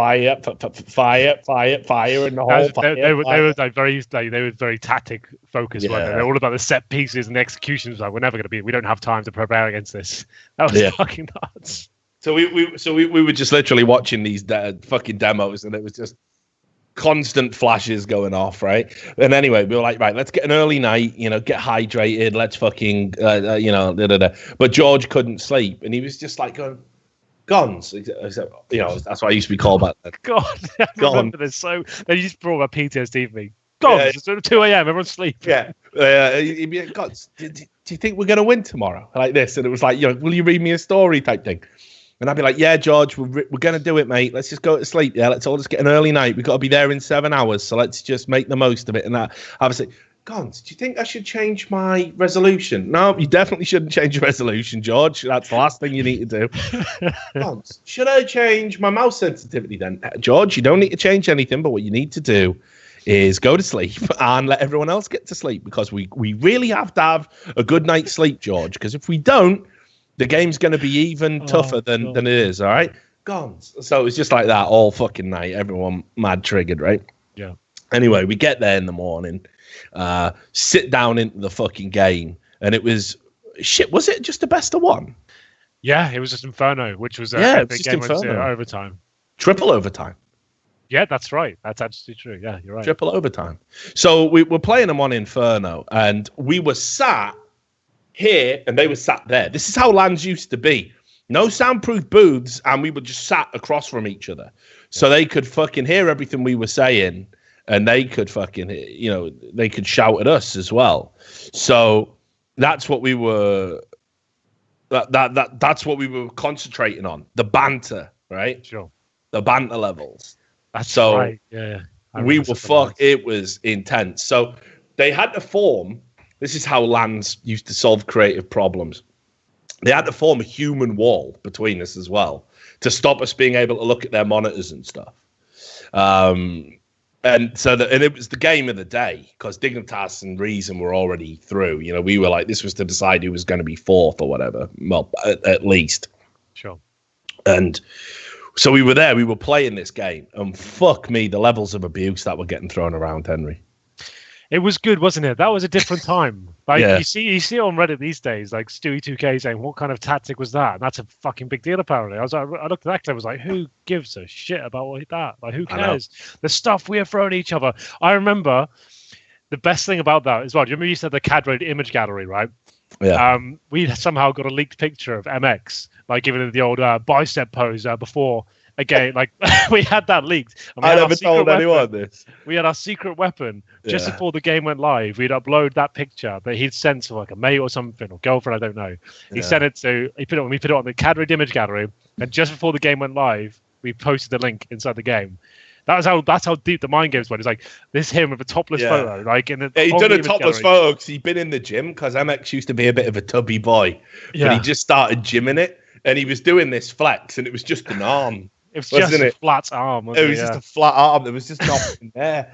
And anyway, we fucking leaked it out, put it up on a fucking forum and all that, like with a fake account or something, and everyone was just bantering like, "Oh, look at him! Look at the state on him." Yeah, that was our secret weapon. I was like dropping the nuke just before we went to war, right? Just kind of break the defenses down, just kind of give you some entrance points. And at that point, that's when we knew the gloves were off. Like we knew we were being cunts essentially. It was like we were trying to do everything we could just to get any sort of advantage. And at that time, they were fine with it. They were just like, yeah, cool, right. Well, that's the kind of game we're playing. And every single kill that came in, it was just like some sort of comment. Like every time you get a kill, they go, "See ya." Or just one of those classic lines like, "Oh, he's fucking shit." And another line as well, like one of the classic moments of that game was when we had a tense 1v1 situation between HenryG and MX. The winning one. It was the winning one. I think it was the point where he went for the full... He killed HUDs, and it was full money overtime. He had a 16k. He forgot to buy the fuse kit in the third overtime, and he killed him. Definitively won the 1v1 situation. We were going to like a fourth overtime, but he forgot to buy the fuse kit. And we would have started standing up going, "He's fucked it, lads. It's over. The game's done." You say we. That was you. Yeah, it was me. That was definitely me. He's fucked it, lads. Like at this point, we've already won. There's like just no point in doing this, but you did it anyway. Oh, all still mates, though, aren't we? We're all still mates at the end. No, we actually weren't. Definitely not. We weren't mates at all. We didn't even shake hands after that game. If you remember, they wouldn't even shake our hands. They were being such like bastards about it. The whole thing, like because they thought they were the definite team to win. They called our star. They said we were keen, right? That was the buzzword back in the day. If you tried hard or had good strategies, you were just keen. Like you were a loser. You tried too hard. I was like, what does that even mean? If we're so shit, we're trying too hard. Why don't you just beat us? And they're so Rich keen, Gibbs had recently lost his virginity as well, so we all got. If you played well, you were a virgin, weren't you? That was the other thing. Everyone apparently was a virgin on that server. Everyone in the entire server was a virgin. 20 years old. Everyone was. That was the default go-to slur to say to someone. Oh, you shut up, you virgin. It's like we can't all be virgins. That's not going to work. Surely we're not all, because that doesn't really make sense. Like surely we've got to pick on someone in particular. If you're trying or doing the strategy, you're a virgin. I don't really know why that became a thing, but that was a really prevalent. I've been trying to find a picture of me stood behind you. It's just gone in. I know I've got it somewhere. It'll be on a hard drive somewhere. But I found the article. Four Kings didn't crack. I found, but unfortunately the image just isn't cached anymore anywhere, which is just a fucking shame. But it was somewhere. Yeah, if someone can find it, I know I've got it on a hard drive, I just don't have it to hand. But it's like me in a Four Kings t-shirt, and I couldn't believe we'd won because I didn't realize that MX hadn't bought a kit. So I'm literally stood there looking like a gormless twat, like just fucking. Like you said, I got into a trance-like state. I just your brain, it couldn't compute. We were all celebrating. It was me at Peter. I'm literally standing up like this. I'm going, yeah, it's like that, and you're just staring into the abyss, wondering what's happening. It's like there's such a perfect picture. It must. It'll be out there. Maybe someone will find it while we're on the broadcast. But of course, then when we celebrated as well, we fucking went through the table, didn't we? Do you remember that bit? Yeah, well, you kind of grabbed me and hugged me, and we kind of went smashing through everything, and everything fell apart. Yeah, because the worst part was they were just regular players at that point. They turned up. The guys next to us were just like in the amateur tournament or whatever, and we fucking crashed through their PCs, like smashed all their tables, celebrating our historic fourth place at I-36. But it meant so much, man. I mean, that just kind of exemplifies the passion we had. It wasn't about the money, man. It was about the rivalries. It's about being a unit and a proper team. Like, it was like a brotherhood in that little team. Like we were the underdogs for that tournament. We didn't care how much money it was about. We just wanted to be up there on the stage, wanted to show we could make it. And I think it's a shame that we kind of lost that now. I think it feels like that's just so removed from the game. It doesn't feel like that's ever really kind of coming back, especially at that tier of CS as well. Like it feels like the only pinnacle we have right now is the grand stage of the major, right? That's all the big events. So that's the only time we really see that passion anymore. And it's a bit of a shame. Like going back, like I was probably just as excited to win that event as those guys in SK winning the fucking major. Like that's the same reaction, right? It was you can kind of see the comparison there. Well, no, I think it's quite telling. As I said, I've been in esports a long time. That's like probably my top esports moment, getting fourth at I-36. Like nothing tops that. Yeah, it's great, isn't it? It's mad. But so anyway, let's talk about kind of you hung up your Spurs. Yeah. There was a few false starts on that, but then you decided you were going to try your hand at commentary. Decided.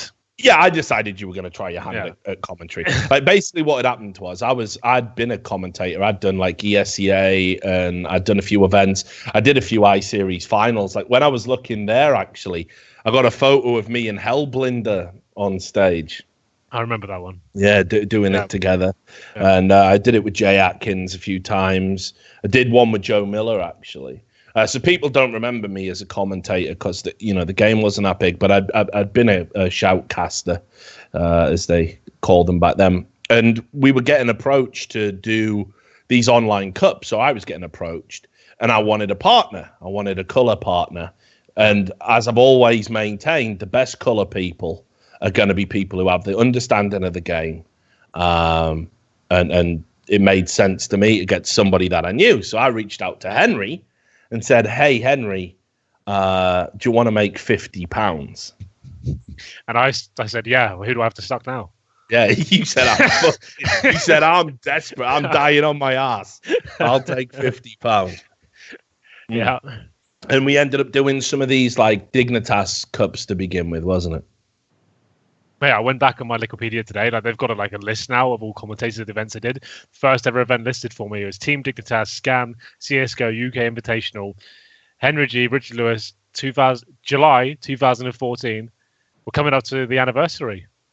Wow, yeah, shit, man. So, God, it's only 3 years. Yeah, it's mad, isn't it? That feels like another lifetime, mate. I was £40 lighter. £50? 50 No, pounds.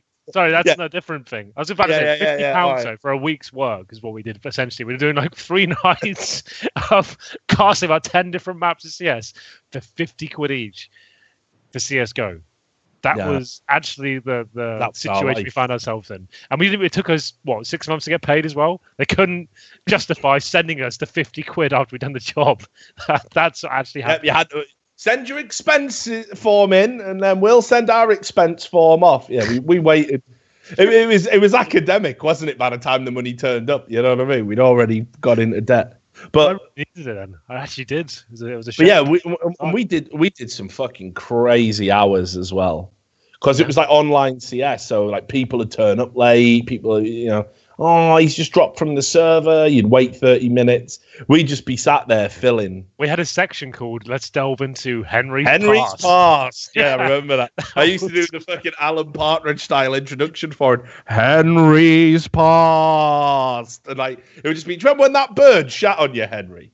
That was a good one. Yeah, that was it. We just kind of just put your hand in and see what you pulled out of the darkness. Like, what story could get this time? Bird shitting on you at a grand final, anything like that? Yeah. Let's tell that story, because people on the podcast want to hear it. You've got to tell the bird shit story. I've almost forgot. Okay, let me just kind of remember the exact. I'm going to see if I can find that picture of it. That one's probably easy to find. That's quite a specific Google search. HenryG bird shit. That's exactly what I typed in. Okay, so it was another iSeries event, funny enough, and we were actually, this was London Midday. So it was like we kind of like, we felt like we were hot shit at this point. We were turning up to these iSeries events in our cool jerseys and the Mountain Dew sponsorships down my back. Like we thought we were at that point. We were actually playing against Fragmaster's Sapphire, which funny enough was Fox from FaZe and SK Gaming. He was playing in that team. He was playing in that team. It's like they were a decent team. They were never going to win the tournament. They're always like a dark horse, right?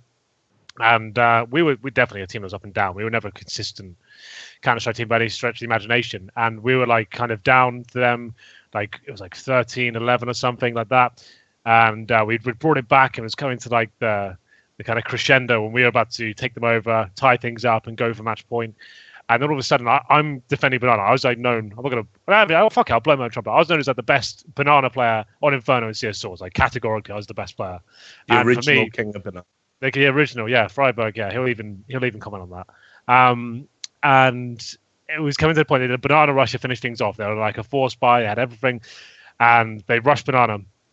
And I'm there. I'll try and put the pace right. I was getting position right now on the webcam, so you can imagine the scene. I'm here on my PC screen like this, defending, trying to kill everyone. 2 kills coming in. All of a sudden, all this like matter falls on my keyboard, my head, my face, mouse pad. Like I can't even work out what it is. There's so much of this liquid and putrid smelling kind of items falling on my head, and I'm like, what is going on here?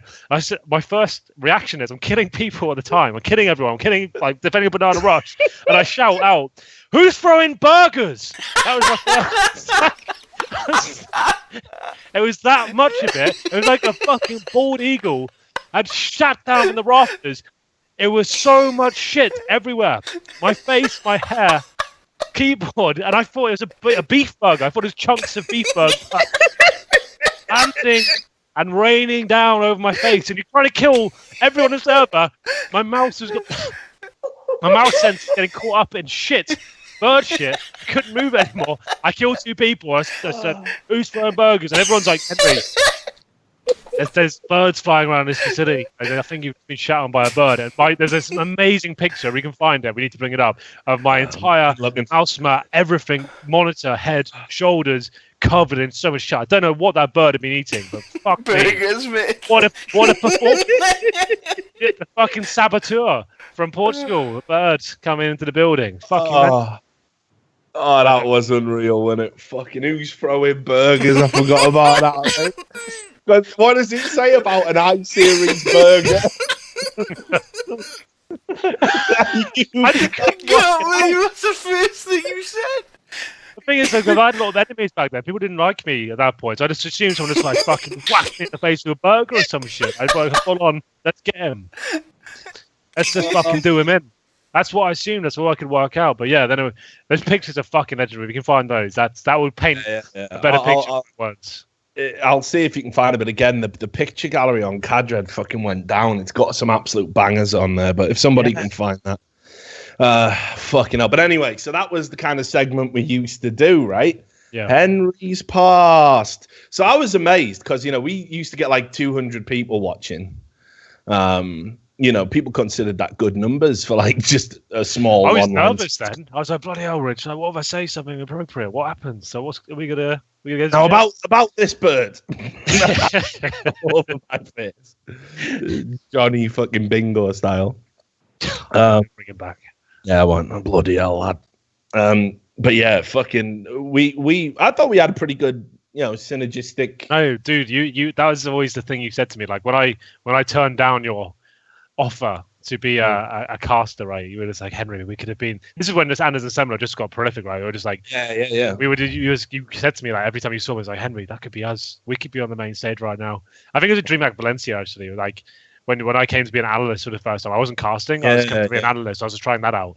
And you said to me a few times like, Henry, why didn't we could be on the stage right now? We could cast in the final. We could have made it. And I was like, yeah, we could. The thing is, we were well liked, and we had that cult following. We did an ESEA season as well, I think. Yeah. I can't remember which one, but you'd ducked out because didn't you? The way you always, the way I remember it was you didn't have any confidence that it was going to get big and be in a paying position. So this might be quite a monotonous turn, but I'll go into what my life was at that point. I was an event manager for like a really established kind of games producer. Like my main client was Activision. I was running all their Call of Duty launch parties and their store events and their press events and everything like that. And for me, that was 25 years old, 26. That was a fucking awesome career. Like I was making really good money. Like I was going up the ladder really quickly. I was winning industry awards, the events I was putting on. I thought this is where I need to be. This is where, if I'm being sensible right now and kind of concentrating on what really matters, this is where I want to be. And I was living in a partner at the time, and I've had to support both of us. I thought this is where I need to be to make the money, right? And I thought that was what I needed to do. This was before. You have to remember, it's like 2014, as we stated. Like this was before the money really arrived in CS:GO. Like, it was getting there. Sure, we had a couple of majors at this point, but like for me, like as casters especially, like they were still underpaid. Especially someone like me who wasn't established. Getting 50 quid for a week's work, that wasn't really going to cut the mustard at that point. Like, right. Thing is, like, to be fair, I did have another job. I was doing it on the side, but I had money saved up, so I was like, yeah, let's give it a go. Rich, it's one of my biggest regrets. Don't worry, this could be a very different interview had that been the case. If I just said, yeah, Rich, let's give it a go. It was a nice part of the show. I think people have appreciated what we brought to the table. You were very decent at play-by-play. I was just doing purely color stuff, and we gave it a good go. But it was just the wrong timing, I think. Wrong time. Bad timing. But I mean, at that point, this is what I call the phase of your life where you were just businessman, Henry, right? It was like you were very fiscally motivated. I think you entered like this adult phase. Yeah, absolutely. And like that's a phase I don't think I've ever entered yet. Like I still haven't entered it. I don't know if I ever will. Sure. I'm not financially motivated. It's just give fucking most of my money away on nights out, don't I? You know what I mean? I always just pick up the bar tab or whatever. I don't really want clothes or cars, or I just want good times, I saw you wearing shorts there as well, Rich. They're quite nice. yeah. These are my old lovely board shorts. I know. Yeah, these are my old my old board shorts for when I'm down by the pool. Can't swim, of course.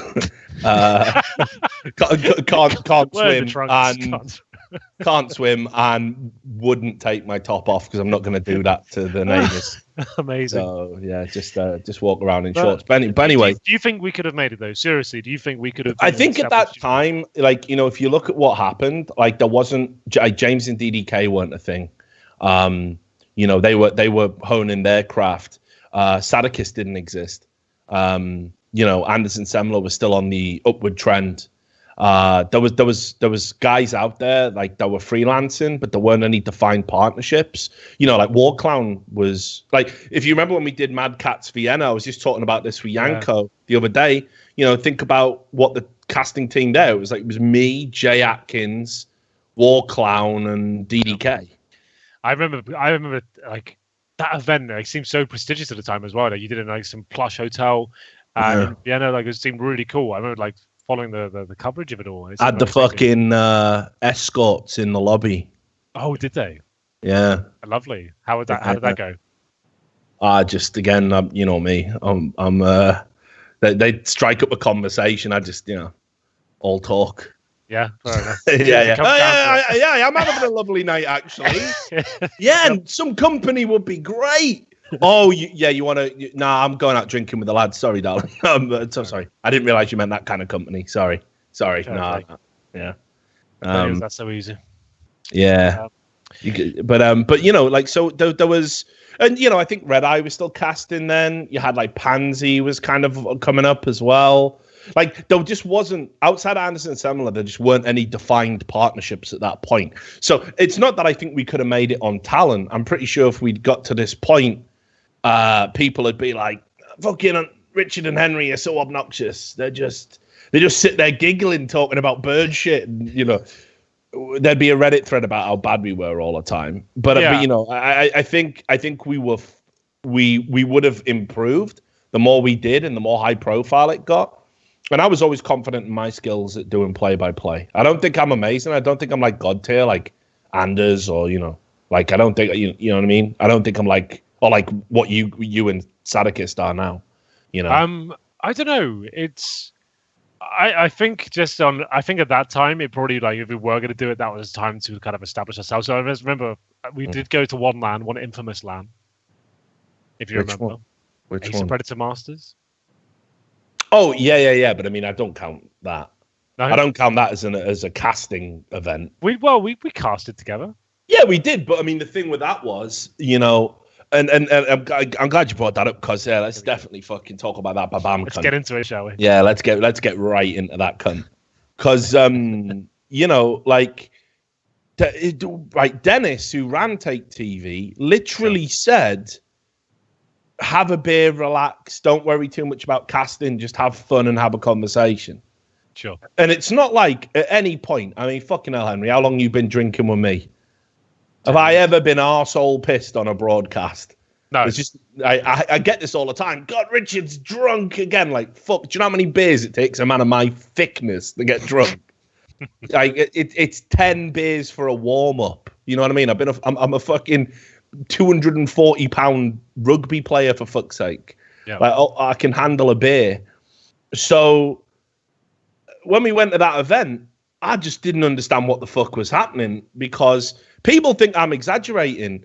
He literally said he didn't want to cast with any of us. Yeah. And I was like, he wanted to cast with the talent manager. Yeah.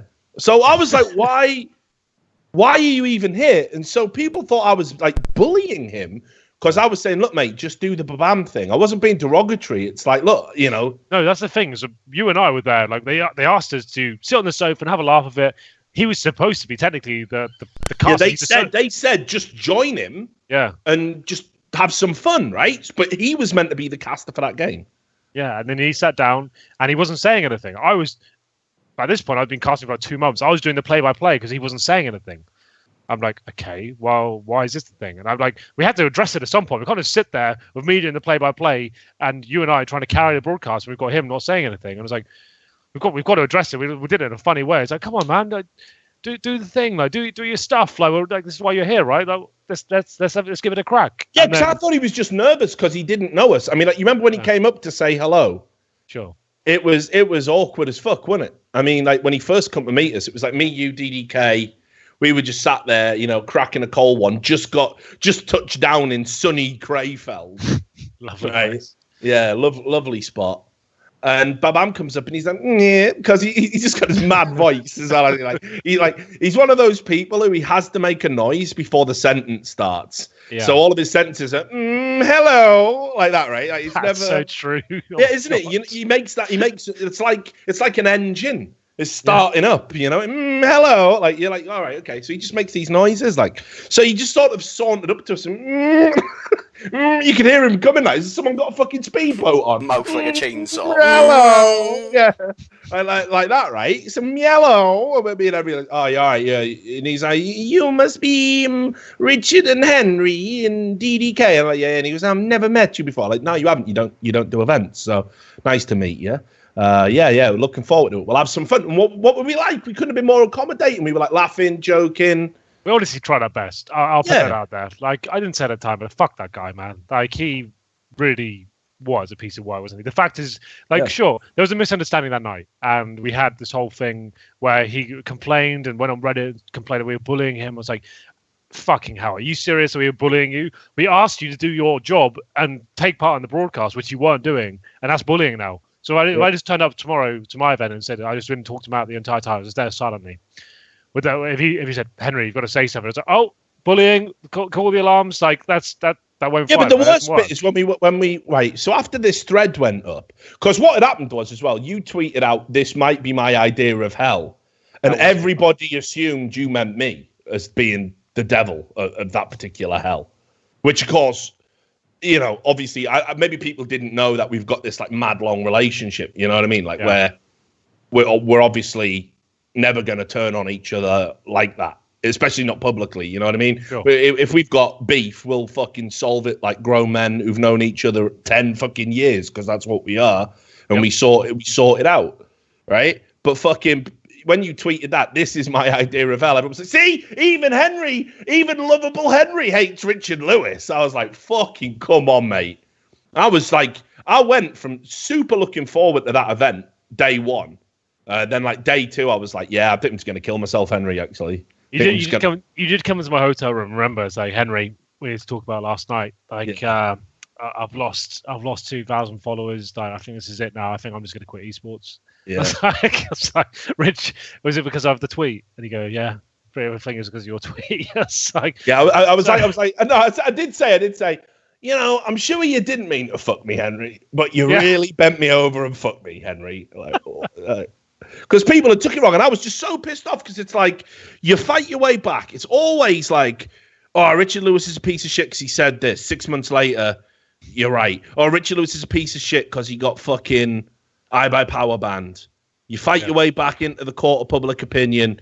He's bullying Babam. I'm definitely not bullying a man who's the same age as me. That's never happening. And then, like, it was just like, people would just people even still use screenshots from the tweets I was getting, going, look how unreasonable it is. And people are like going to me, yeah, I hope you fucking die. And I go, well, you know what I mean? Like, you are the product of incest or something. And people go, look what Richard Lewis is saying. Yeah, I've only got some guy threatening to kill me for bullying a 36-year-old man who's a father of two because I asked him to do his job. This the most unreasonable thing about the whole thing is the memory of the next day. We went to the next day when we tried. We tried our best. We even said we shouldn't even say anything. Fuck him. This is like, do you know what I mean? Like, this is like somebody just sexually molested you, and then you go back the next day and you go, sorry, I was looking a bit sexy. My bad. We go downstairs and look, mate, we've had some misunderstandings, and we understand you felt like you couldn't really do your work in the broadcast. And we're like, whatever reason it was, we just want to kind of put water under the bridge and to say it's fine. Whatever you want to do today, we'll accommodate you. We'll make sure you're comfortable today. And we'd really appreciate it if you could just kind of go out there and just say that you don't feel like you're bullied. Would that be a reasonable thing to say? Just kind of say that. Just keep the show alive, keep the camaraderie high. Let's just do that, shall we? He goes, no, what's the immortal line he said? At the warm up, all alone. He went, maybe because we said, can you just go on Twitter and tweet something saying, oh, that's you weren't bullied. And he went, maybe I will go on Twitter. But if I do go on social media, maybe I do say what I really think. And I was like, looked at him. I looked at you. I was like, what the fuck is he on about? And he's like, maybe I say what I really want. It's like, So he basically fucking blackmailed us there and then and said, I only want to cast with Fabe or whatever he's called. The talent manager. The guy who wasn't even, he was just doing the German broadcast or something, right? So, so me and Henry were like looking at him going, what, not even DDK, who had nothing to do with anything. No, I just don't think this can work now. I'm so glad he's not part of the CSGO anymore. Fuck that guy. Like, yeah, that's the most unprofessional. Like, I get called unprofessional all the time. I can't even imagine pulling that shit at an event. Like turning up, refusing to do your job, causing a fucking scene publicly that overshadows the event, then just basically saying, I don't want to work with any of the other talent here, and can I work with this guy exclusively, who isn't even part of the talent? Mental. I even told, I think I told Dennis or Faber, whoever it was at the time, said, I'm not coming back to your event. If then you there. did. No. This is where we have a discrepancy, Rich. This is where we fell out a year ago. I think. I wouldn't say we fell out about it.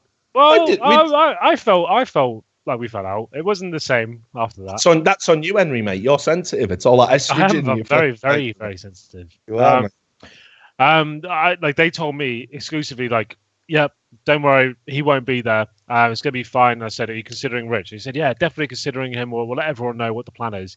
And then they just announced it on HLTV. They just go all in and go talent announcement for Ace Predator Masters season, whatever it is, 4-3. I don't give a fuck, whatever.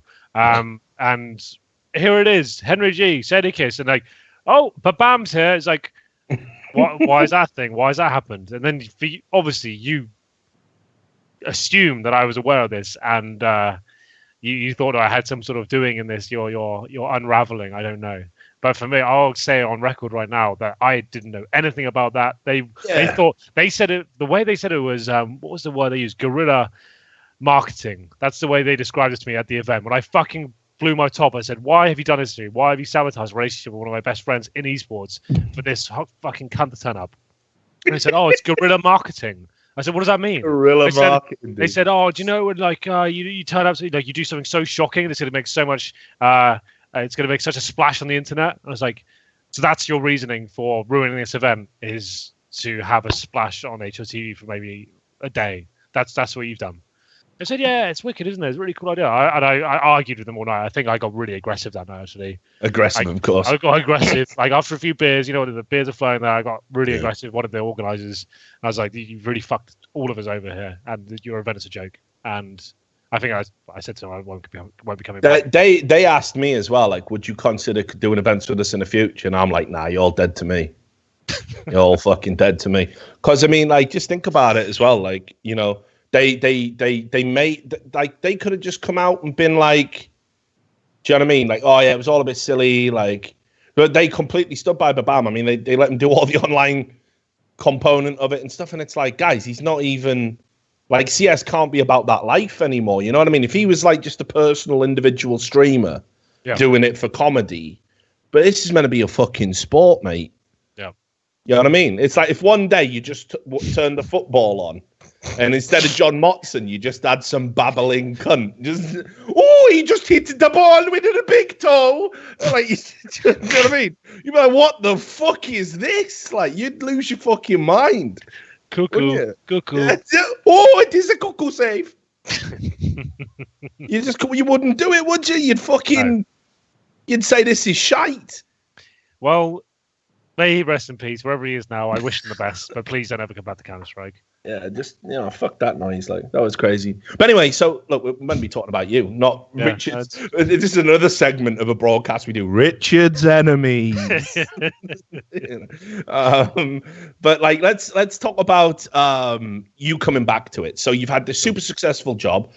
Should I bring up? Do you want to just get the easy skin section out the way? No, it's fine. It was fine. You know, and look, I would ask you anyway. Yeah. But yeah, we'll do it now, I suppose. You did also have a business. Yep. Which, mate, I tell you what, you got out at the right time. I'll tell you that for nothing. Definitely got out at the right time. And you know me, I talked about all this shit with you privately. I don't think Easy Skins ever pulled any scams or did anything illegal or did anything wrong. I don't think it rigged roles or any of that nonsense. But you did have like a roulette site type thing for a while. Yeah, absolutely. Yeah.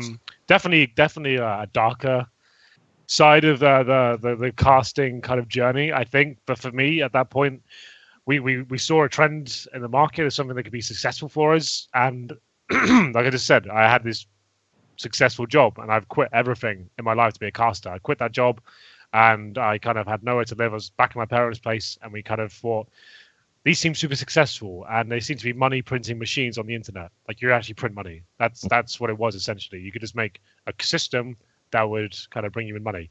And we thought at the time, these all seem really dodgy. These seem like you can't trust them. They might be rigging that shit. And we said, why don't we use my name, who's like an up-and-coming caster, like a former player, put my face on the front of it, making it 100% legitimate, someone who's going to be like, if anything fucks up or anything goes wrong, you can trust it because it's old Henry at the front of it saying it's his name, and he can trust him. And I always stand by that. Like, I think that was one of the best things in terms of what we did with that website. It was like we were very upfront that I was one of the owners of it. I never hid that at all. I was always on the chat. I was always there, kind of making sure problems were solved, and I was tweeting about it. And I definitely know it's a shady thing to do. I know it's not really ethical thing to take part in, but we needed the money. And for me to be a caster, I probably wouldn't be here now unless I had that income coming in. Like we said, I get paid like £100 for an event at that point. There was no way I could. And to be clear, I mean, like, you know, a lot of people say, you know, like, well, we all know, like, Phantom Lord made millions off his site and blah blah blah. There's a lot of money later on. Yeah, what was it, like 60,000? I walked out, for me personally, was £30,000. Like that was it. That was the whole thing I took from it. But you have to remember as well, we were pumping money into everything we owned. It wasn't just going to ours. We were pumping into this fucking UK CS team as well. That was a fucking way. That was. I even told you that was fucking retarded when you did that. Like, and you were like, "Yeah, I want to bring it back to the UK, though, Rich. I want to have a UK team. I want to bring it back to the UK." I'm like, mate, it's never happening. You would need a fucking necromancy degree to like resurrect. Well, we did. We went to a couple of events. They won like the UK stuff, and they went to DreamHack London as well, which I'm sure you remember, the old HenryG DDK dance, all this stuff. Yeah, I remember that. Yeah, but no, wasn't that the Brits? It was the easy skins. Yeah, because you beat Renegades. Here we go. It's on screen right now. You beat fucking Renegades, mate. Look at that. I make all these wicked videos, by the way, talking about the inner things that are going on in esports. 30,000 views. This almost 100,000. And it's that's mad, isn't it? We'll get into this later, I guess. I'll drop the bomb stuff. It's retarded shit like this that gets the most views. Like Chad sticking his middle fingers up at the camera gets 100,000 views. Our content gets nothing. Yeah. This is the stuff people love. You've got to do more stuff like this. Me dancing around. Here we go. Get ready for it. Yeah, I think it's there he is. Here he comes. It's the Easy Skins Grand National, and he's doing the DDK. He's doing the DDK. They won a single game and knocked Renegades out, and it was a good time, good ride. That was the first event Matt and I went to as a duo. That's where the journey began. So very personal in a lot of ways. Yeah. So I mean, obviously, like you fucking closed up shop. There was you didn't even sell it on to anybody, did you? It wasn't like a big sugar daddy coming and bought the website or anything. We sold the domain in like February this year. We didn't. That was it. Like, we sold the domain off, and we shut down. We got a letter from the UK government saying it was a cease and desist letter saying as long as you shut it down within this window, we had 30 days, there'll be no repercussions. Essentially, we did that. We did exactly what they said. Waited 30 days, shut it down, and they said, "Yep, that's the end of it. That's fine." And like I was actually relieved to get out of it. Like at this point, my career was getting to a decent place. I didn't want to be associated with that bullshit anymore. Like it served its purpose, got the money I needed. We hadn't fucked anyone over. We never scammed anyone, which was the reason I put my face to it. I don't think you can find any sort of even articles or like rumors about what happened on that website. It's all legit in terms of like what we promised as a product. And we sold the domain off just so I was completely kind of removed from that world. I didn't want to have anything. That domain was registered in my name, so I was like, let's sell it, get rid of it. And it's quite a lucrative domain in the sense of that's probably the biggest meme in CS:GO of all time. It's like every time someone wins a game and batters. Just smart marketing, right? Yeah, for sure. Easy skins, yeah. EZ Skins Ed. I won't lie, we got decent money for the website, for the URL at least. But I bet, yeah. That's I can't feel any guilt about selling a URL. Because I saw it, but I saw. Did you sell the Twitter as well or something? No, I don't think. Oh no, actually, we must have done. Yeah, I think we sold the Twitter, the website, and maybe the wheel function as well. We gave that. Yeah, I'm sure I saw it get tweeted out again. Yeah, I thought it might have been a scammer, but it wasn't. It wasn't Mr. Tweeper or whatever. It's still going, isn't it? Look at it. Yeah, EZ. I don't even know. These skins, how are they still legal? How's this still going on after I got shut down then? Mate, I don't even fucking... I just want the fucking cleansing fire. Like, how is it still going? I don't know, man. Honestly. The whole thing's mental. Like people are just literally getting fucking scammed left, right, and center. I get what, like half a dozen messages every day. Richard, you've always railed against the skin sites and gambling. Can you help me get my knife back? Like, no, I can't, can I? I can't. And here's the thing. A lot of these people who get scammed, right? It's not just like stupidity. It's like they were happy to be complicit in corruption as well. Like some guy, one of the classic scams is they'll say, hey, look, I own this gambling website, and it'll have some shit name like csgo4skin.com, right? Yep. It won't even make sense, right? And then they say, look, I'm an admin and I can rig the rolls. And then they'll say like, look, and they'll do like a spin. But the whole point is the website's fake. There's nothing hooked to the back end of it. Sure. It's a fake chat and a fake website and a fake roulette wheel. And they can just they can just make it come up with anything. So you go, oh, wow, what, you can make me win every time. Yeah, but I can't take the skins, they say, because if I get caught doing that, I'll go to jail. So what we'll do is you place the bet, I'll make you win, and then we'll split them 50-50. And he goes, so all I need you to do is just deposit, right, some money into the site or some skins into the site. Very convenient. Yeah, so the sucker goes, wicked, yeah, here you go. Here's my fucking Orp Asimov. Here's a fucking... Here's a grand. Yeah, here's a tiger tooth. Here's some money. And of course, it's a fake site. So then the cunt just says, right, I have received the skins. You may now bet. And then you wait, oh, the site isn't working. It's broken. And so it's broken because it never worked to begin with. And they fuck off over the green hills and far away with your skins. And then those people come to me and go, oh, I've been ripped off. It was like, yeah, you were happy. You were happy when you thought you were going to do something illegal to other people. Sure. You know. So I don't know how it's going on, mate. The whole thing is case opening sites, gambling. It's all, I keep telling people it's all bullshit, mate. It's all bullshit. You know, there's been like a handful of legit sites. It's not even that. It's not even that there's like one or two dodgy sites that ruin it for everyone else. It's that the dodginess is the norm. And like things like EZ, SkinZ, Liquid like, PZ. I just like this fuck those guys as well, who pretended not to own it and stuff like that. Like, what the fuck was that about? Like, surely if you're being smart about it, right? You use your name to like make it seem like a legit website and say like, we're not going to fuck you over. Trust us. Like, you might not be true, but at the same time, like at least you go with that angle instead of let's get caught pretending we don't own it. That just didn't make any sense to me whatsoever. Honestly, like that would have been the point where if you'd like been, oh hey guys, I've just found this website. If I'd have done that, skins, yeah, I'd have been roasting you for the rest of your fucking life. I'd have been throwing burgers all over you, man. Who's throwing burgers? Let me bring that back. That was good. That was brilliant. Good time. But yes. Any other questions about Easy Skins you want to know? I'm happy to answer. No, I mean, just obviously, at any point did it affect? Was there a? Because here's the mad thing as well. Like nobody cared really. Like about people having ties to gambling sites and roulette sites or anything back then. It's a bit more. I assure you, the people who are sponsored by those sites made a lot more money than I did owning one. Oh yeah, like sure. There was people. I'll tell you, I won't mention any names, but big streamers were getting $50,000 dollars a month from those websites. That was a legitimate thing that was happening. And like I said, for the entire span of the website's life, was 6 months, I made 30K for myself in pounds. So like, that goes to show you how much the disparity between those sites.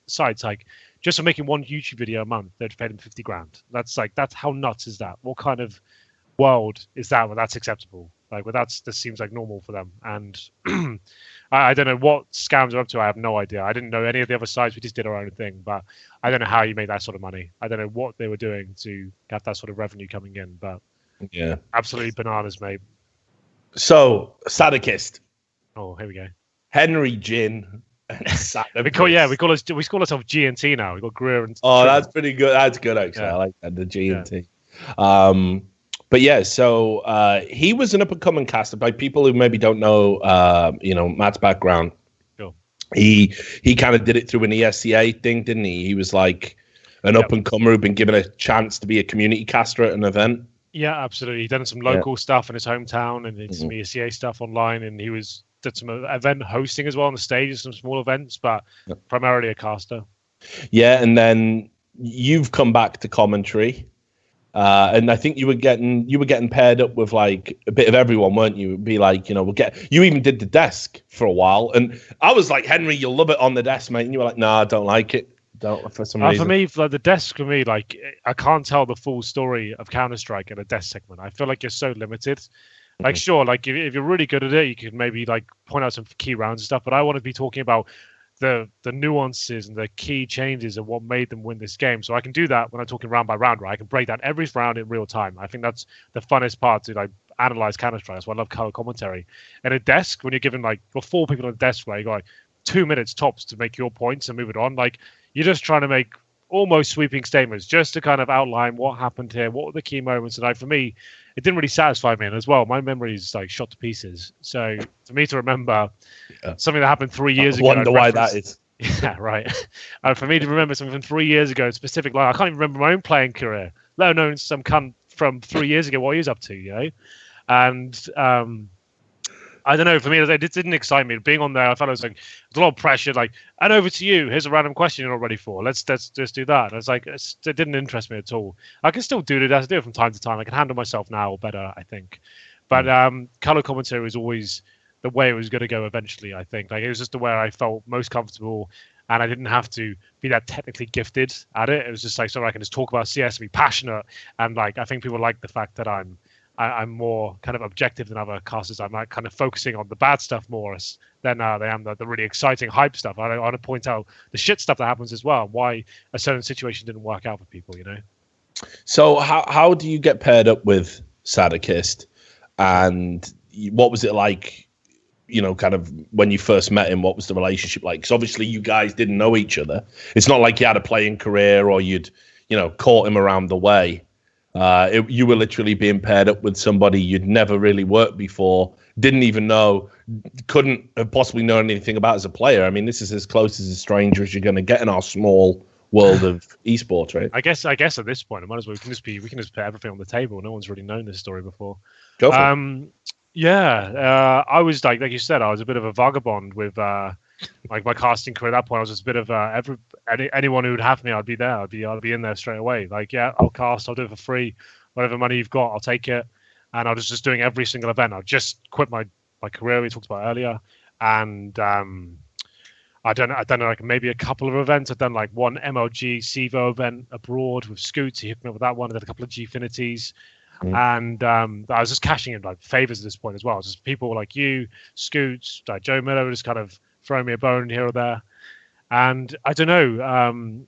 Eventually, got to the point where I'd done this Columbus event, and like my life came to a bit of a fork, I guess. It was like, do you want to do this casting thing like properly? Do you want to really give it a go, or do you want to kind of throw in the towel and go back to your career? And like, there wasn't that much money in it. I had barely made anything. Like I was just relying solely on the income from the website, which wasn't that much. And my girlfriend at the time, as we mentioned before as well, she just left me with some other bloke. It was really fucking devastating. It was like a really horrible time.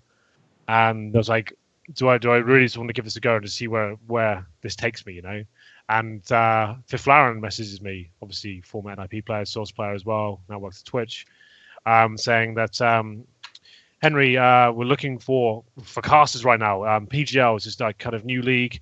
They've had a season already. They've just taken off. They're looking for a color commentator.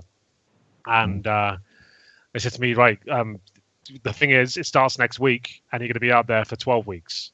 And I was like, Jesus Christ, that's quite the commitment.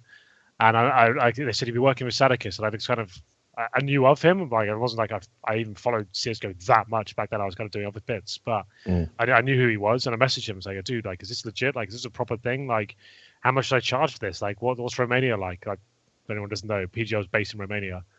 And I just made the call at that point to say, "Yeah, let's just fucking go for it. Let's just see what this takes us, and I can use this at least like a boot camp in terms of working with a play-by-play guy and learning how to cast properly and how to actually like fine-tune the craft, I guess." Got out there. I remember just knocking on the door. It was like 1 a.m. I was like, shit, like this is where I'm gonna be living for the next 12 weeks with Matt. Didn't know how mental he was back then, of course. But and Andy is, boys. Yeah, Andy is. Got in the apartment. I was like, well, I guess it's me and you from this point. We obviously didn't have any friends there. We didn't know anyone. We were just going to the studio, casting every night, having this kind of relationship of like trying to get to know each other, living in the same apartment and working with each other. We weren't just working on a 9-to-5 job. We were working 4 p.m. in the afternoon till 4 a.m. at night. That was the schedule. We'd come in, we'd cast the European Counter-Strike, which lasted us till 11 p.m. Then we started the North American division as well. This is a very different time in the CSGO landscape. Like, we weren't treated like kings back then. We were treated like, okay, we're paying you for a day, you're working a 14-hour day. That's the standard now. You're doing that. So we worked till then, till like we finished like 5, 6 in the morning, walk back to the apartment, sleep till 2 p.m., wake up, have breakfast, back to the studio. We did that for 12 weeks, 5 days a week. And in a way, it kind of made us, it kind of was at the boot camp I needed, especially. When we first met each other, we first started casting, like, Matt had a massive go at me. Like, he felt like I was encroaching too much on his casting space. Like, I was trying to make myself, like, more like Anders and Semler. In my head, I was like, they're the best right now. I need to be getting up to that level. I need to be more mechanically gifted. I need to be bouncing off him, jumping in wherever I can, and like having this kind of chemistry with my co-caster. I thought that's the standard. That's the very best. We need to aim for that. And we tried that for a while, and Matt was just getting so frustrated with it. It's like, you need to back off. You need to let me have the space. I'm the hype man. I can do all this, and it's fine. We were still, to a degree, trying to make that a realization, the fact that like I could try and make this a duo like Anders and Semler. And it wasn't until Tosspot, or Stuart, as some people I know, stepped in and said, "Guys, you do realize you're doing this all wrong, right? Like you're making this really hard for yourself. You got one former professional Counter-Strike player, the only caster that has that title to his name right now, and one of the most gifted play-by-play casters in the game. Why are you two trying to be like another duo right now? Why don't you focus on being like traditional sports and having a color commentator and a play-by-play commentator, right?" And at that point, we're just like, yeah, it kind of does have a point. Why are we trying to imitate something else? It's really good, it's a really cool package, but why are we trying to make that our brand? And it wasn't until that conversation we had a Tosspot that we realized that we actually had something. We could actually bring this together and be a proper duo. So, I mean, when you say had a go at you, I mean, because, you know, I know you're the kind, you don't back down from confrontation. Yeah. when you don't necessarily initiate it. I'll never initiate it. Yeah, but when it's at your fucking doorstep, you don't slam the door in its face.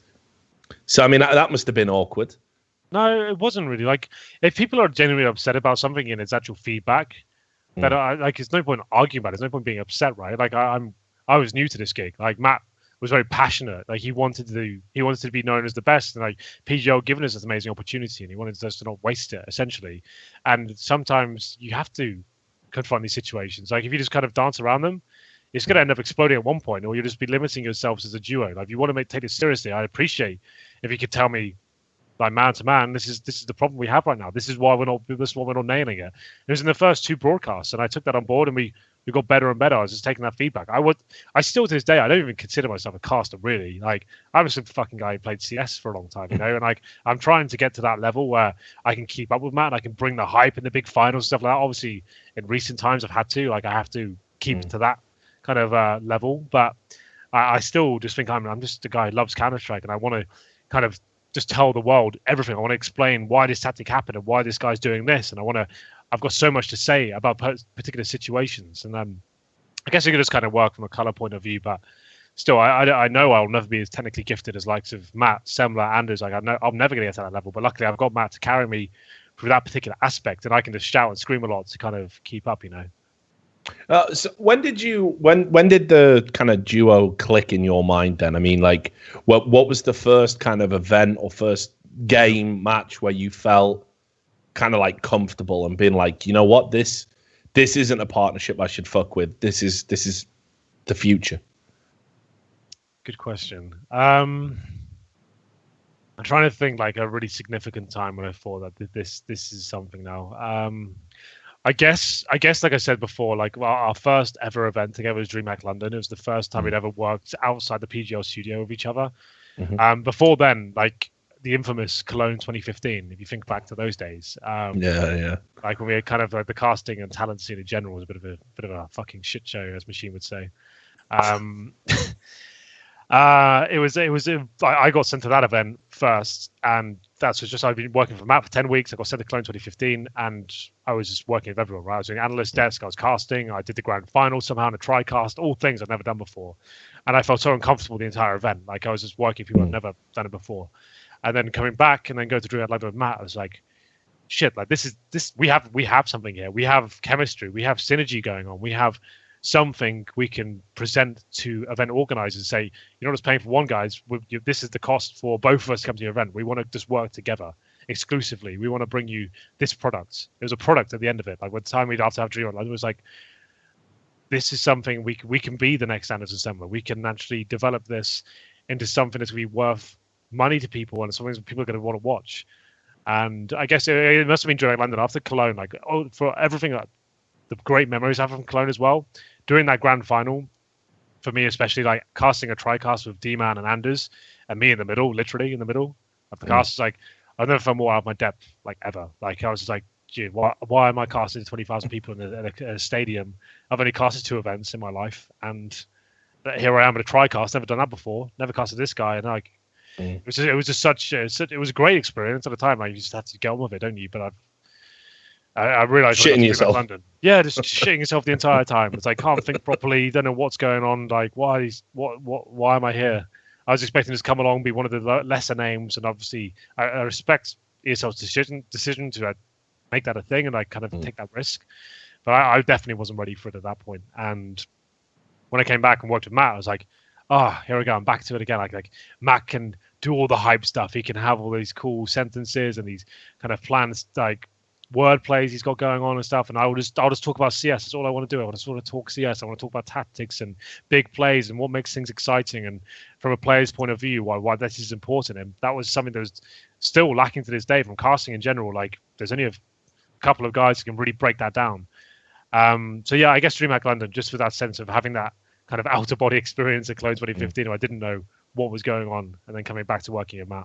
Yeah, well, I mean, you said you didn't know how mentally was. What's it been like living together? Because I'll just frame this by telling one story. You know me. I fucking respect people who can handle their business. Drink, work hard, play hard. That's how I judge people. If you can fucking handle yourself, late nights, lots of drinking, sure, and still get your job done.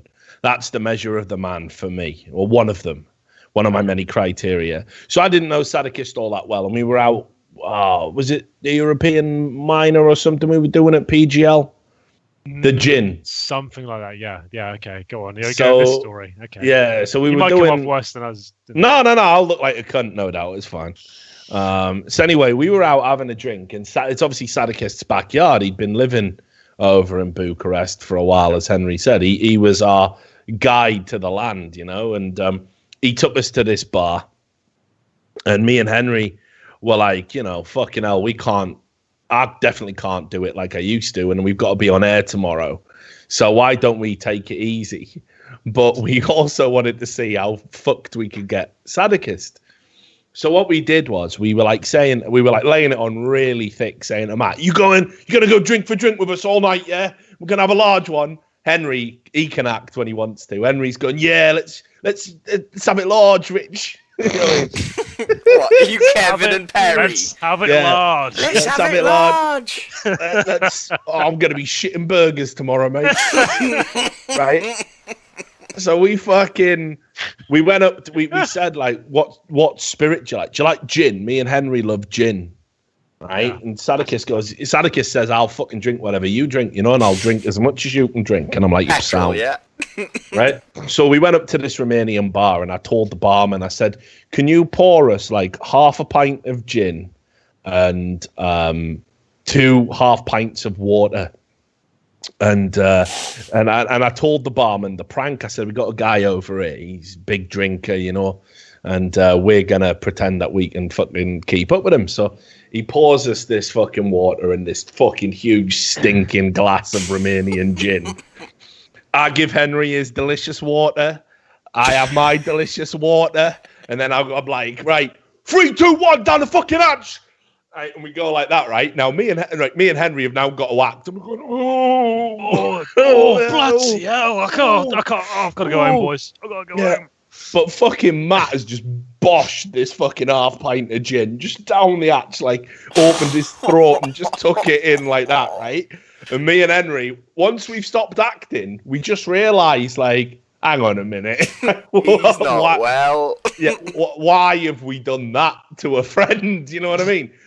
So we just sat there kind of watching it, and I think some players were out with us as well. Yeah. And it's the gin starts to kick in. Matt's losing motor skills. he threw a hand out here, and it knocked a full pint over. It went all over Hiko's jeans. Remember that? Yeah. Hiko's jeans got completely fucking wrecked. And then Matt's kind of like, I'm joking with him, going, "What's up? Can't you handle your drink?" Matt just, drunk strength hurls me on the floor. Like Henry's looking at me going, oh God. So we're just like, right, we're fucking, let's just bail on this. And Henry's like, oh, why have we done that, Rich? That was terrible. I'm like, yeah, look, we'll just deny it. If anything bad happens, we'll just deny it. If the police come, we'll just deny everything, Henry. We won't get caught. We'll tell no one about this, he said on a podcast. So we went home, and I was not expecting to see Matt the next fucking day. Right, I thought he'd be fucking rough. But anyway, he fucking turns up in the studio, me and Henry, fresh as a fucking daisy, all that water we've been drinking. And Matt just comes in with these fucking like shades on, like, just looks like the ghost of Sadikist, like just floating in, you know what I mean? Pale as fuck, like makes HenryG look fucking tanned, you know what I mean? Like, HenryG was the coloured one, you know what I mean? Like he's the one with the fucking cheeks, the ruddy complexion. Fucking Matt, pale as fuck, like almost transparent. So anyway, Henry's like doesn't know like if Matt's going to be able to do this. But when it came to that first game, snap. Yeah. He's just lifted his shades up and Matt's fucking knocked it out the park. I mean, he's just fucking classic Sadikist. Yeah. Wordplay. Because I even did a joke when I threw to them and I went, and now it's time for Henry Gin and Sado Pissed. Yeah, that was fucking great line. That really set the tone for the broadcast. Set the tone, yeah. And then, but fucking Matt fucking just knocked it out the park. Yeah, right? It was unbelievable, wasn't it? Yeah, like never seen anything like that. And then as soon as the game ended, it come back to the desk. Matt just put his shades back on. I could just hear him in the mic I'm here going, "Yeah, I'm pretty fucking hungover today, lads." And it's like that is a rare fucking talent. That is a rare fucking talent. Yeah, and anything you want about Matt, but he can definitely do a broadcast piss. That's something he can do. So it's something he's very good at. Yeah, but not just that though. I mean, like the wordplay was all there. Yeah. It's not like he just turned up and phoned it in, you know. And the only other geezer I've seen with that skill is, of course, Joe Miller. Of course, naturally, yeah, that makes sense. But that was probably my scariest and fondest memory we had of that place. Just the fact that, like you said, when we got back to the hotel, just me and you, we lost him. It's like, Rich, what have we killed him? What have we killed him? He was fine. He was getting a kebab. Yeah, he's fine. It was like, we could have killed him. That could have been the end of it. If he doesn't turn up tomorrow, what are we going to say? It's like, no, we didn't see him. No, he's just drinking water with us, I think. That's all. Last time Let's get our story straight now. Get the receipt out. Waters. There was this gypsy wedding. Yeah. Burgers are flying around the room. We didn't know what was going on. So yeah, but I mean, I tell you, like, that was where it clicked for me with Sadikist. I was like, this guy's a fucking legend in the making, you know what I mean? So let's just talk a little bit more about the partnership and where it is now. Like, where's it gone to now? Because obviously, we're entering into a strange time in terms of casting. Yeah. Because I think we've hit that wall where I think now we're getting to the stage where we've got too much talent in a way. We've got too much good talent, right? You think about some of the casters that maybe don't get a look in.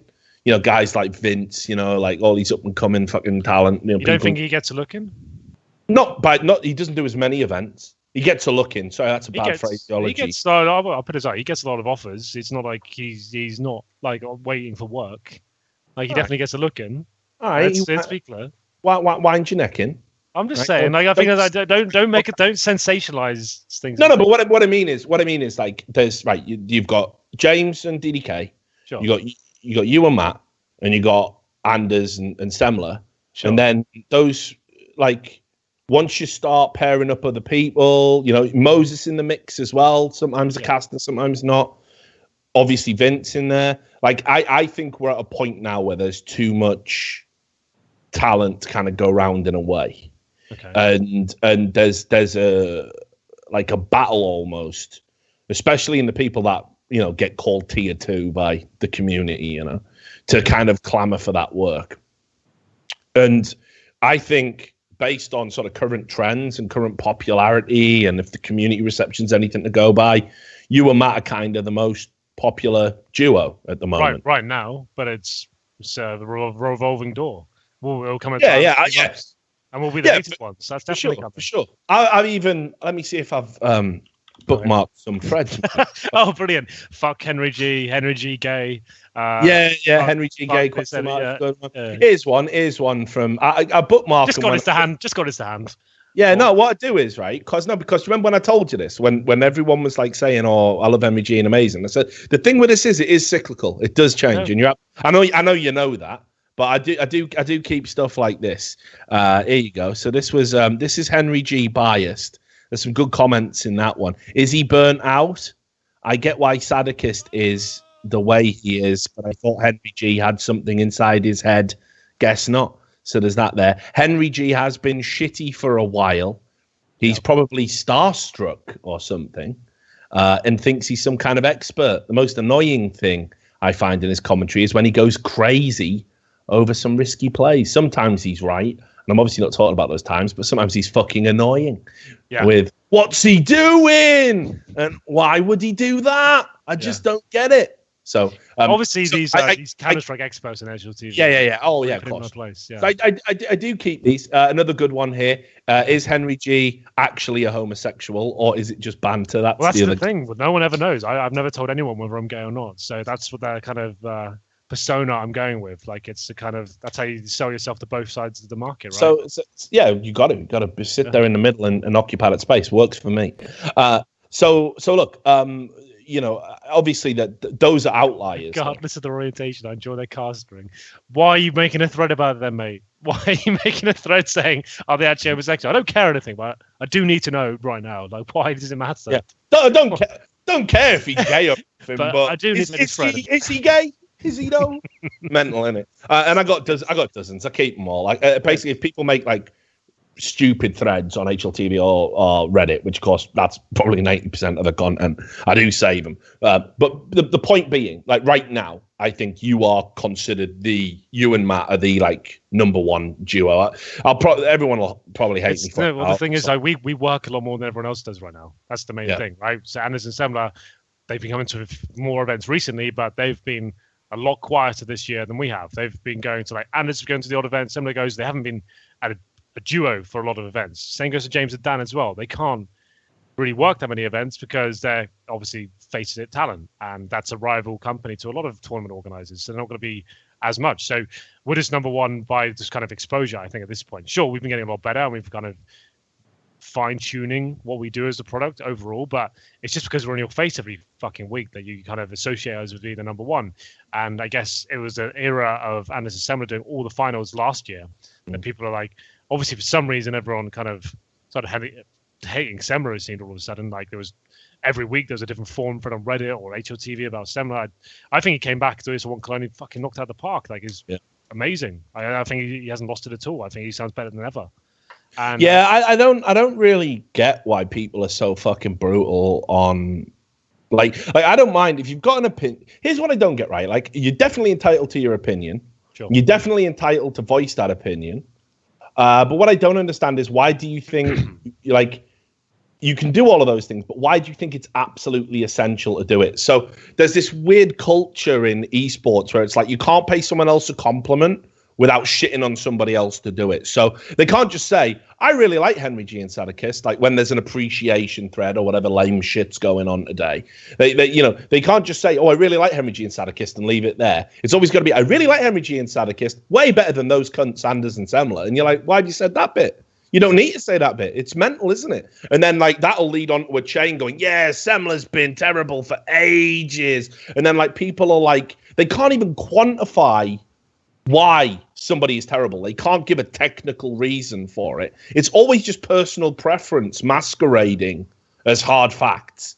And like, you're not supposed to like every commentator in the space, right? You're not supposed to. I don't like every sports commentator that's out there. I've got my favorites, I've got the others, but I don't think those ones that I prefer not to listen to, I don't think they're objectively bad at their job. No, absolutely. And I do think it's like a bit of a circle jerk. As soon as people see this one opinion being quite prevalent on the forums and everything like that, it's like, oh, I'm going to try nitpicking these things. If I can pick up on them, I'll start joining as well. I know it's coming for us. I know it is. Like, I think that's it's the greatest and worst thing that could possibly happen to us is getting all these finals now, because now we'll be overexposed and people will think it's the common that we're getting the final every single time. We've done like the last 6 events or so we're getting the big finals, which is great. It's amazing. I love the finals. It's my favorite time to cast, so I can hear myself in the crowd and have this fucking hype in the room and kind of play off them. I think it's the best feeling in the world. But at the same time, I've got to the point now and it's like, shit, we don't want to do too many finals. Like, we might get oversaturated. It might be too much. And how much of a tragedy is that? You don't even want to do the big events because you feel like it could be like damaging to your career to be a caster at these massive events. Because that's the other thing as well. Like, I mean, people don't realize this. There was like this groundswell where it was like, why aren't Henry and Sadikis doing the final? Why aren't James and DDK doing the final? And the assumption was that it was like Anders and Semler going around going, right, lads, know your fucking place, you slags. Or Semler pulling his flick knife out, I'll fucking stripe you, son, if you try and work a final, right? And that wasn't what was happening at all. It was the tournament organizers were just like not announcing a schedule at the start and saying, these are the games you do. Like, sometimes they'd even just say, you guys pick who does the final. Brilliant. Well, everyone wants to do the final, don't they? So how do you handle that? It's like tossing, one delicious steak in the room and saying, right, guys, there's your dinner. Right. Well, what do we do? How do we talk this out? Who gets a slice of what? That's quite rare, but yeah, it has happened quite a few times. Happened. Especially in 2016, especially like some guys, you can probably work it out. Like people coming to the scene and never run a CS:GO tournament before. I try to treat it like other games and like, oh, these guys normally sort it out by themselves, do they? Brilliant. Well, we're not them, so we do kind of need to know. We've got 3 like rival duos at this event, and we can't kind of sit down and say, oh, guys, so can you really say why you feel like you deserve this final? It's like, what the fuck is that? Like, just come in and say, if you're the tournament organizer, you want to be a big name in this kind of game itself, you need to be making decisions based on performance or who you think would be best for your particular brand. Like, that's fine. If you don't want to use Matt and I, we're not going to be angry about it. We're not going to be like there going, oh, we deserve this one. It's like, cool. I won't work on Sunday then. Thanks very much. That's no problem. Like, oh, I hope these guys knock out the park. We're all friends. Like, I think it's common misconception that we're all massive rivals. We're all like kind of going for each other. We're all really good friends, honestly. Well, that was what I was going to sort of bring up next. Like, in this sort of weird spot where you've got the community kind of lashing out at commentators and sort of making demands of what tournament organizers have to do. And then you've got obviously the fact that, like I say, I think, doing a final is prestige. But also as well, having the big games, the good games, the iconic moments, that also creates this feedback loop of you get, your moments becoming, embedded in the history of the game, and people remember your work, and therefore are more likely to want you to do more, right? Yeah, that's such a good point in the sense of like, you can be really unlucky at an event. Like, you can turn up to an event and get like, sure, you could get like the semi-finals and the grand final, right? But they could be really shit games. They could be fucking awful. No one's going to remember them. But there's a sick quarterfinal where X duo were casting it, right? And they got gifted the game of the last 6 months, the most exciting, like overtime back and forth, Guardian and Shoxy going at it. Like it was epic. Everyone remember that one game of that tournament. And whoever's casting it, they're going to have a really good cast, whatever happens. They know they have to live up to expectations. And a game like that comes along every once in a while. You really have to just dig your heels in and see what you can bring out. Like, what have you got to live up to this expectation of this game?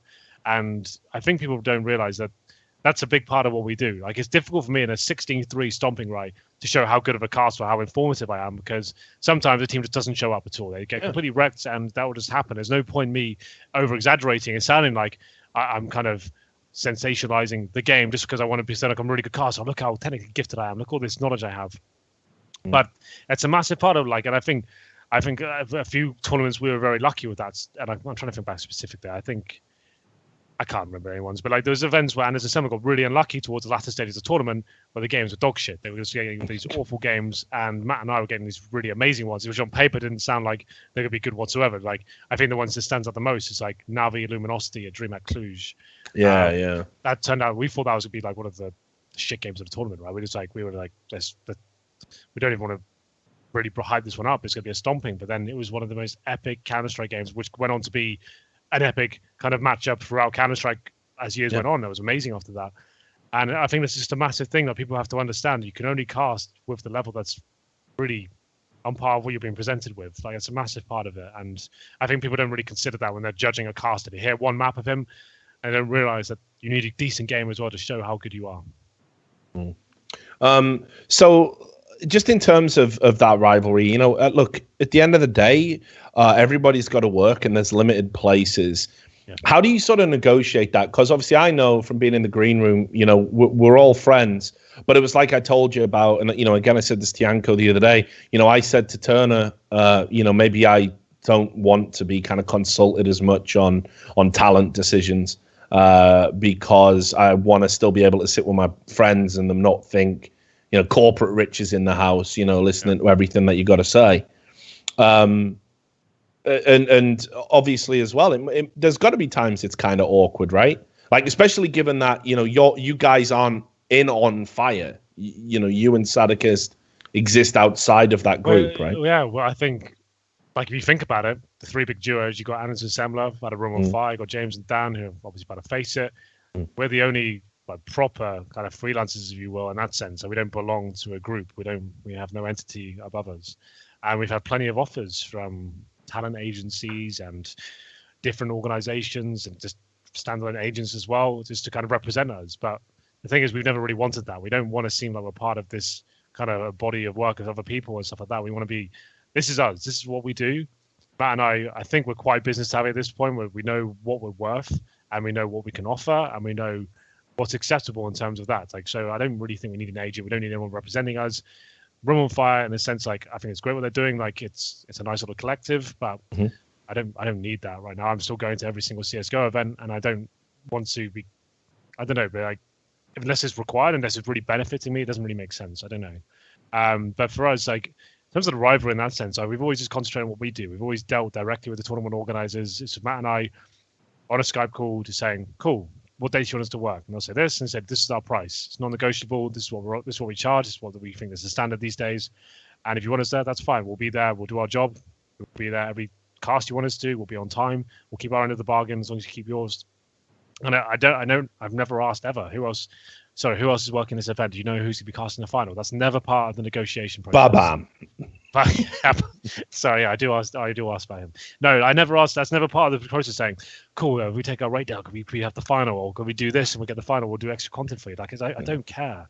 I want to turn. Yeah, but then there is etiquette as well, though, isn't there? Like, you can't it's so tricky because it's like, from a friend angle, you can't undercut your friends, but obviously from a personal angle, what if you have different rates? And one's invariably going to be cheaper than the other. So what do you do? How am I ever going to find that out?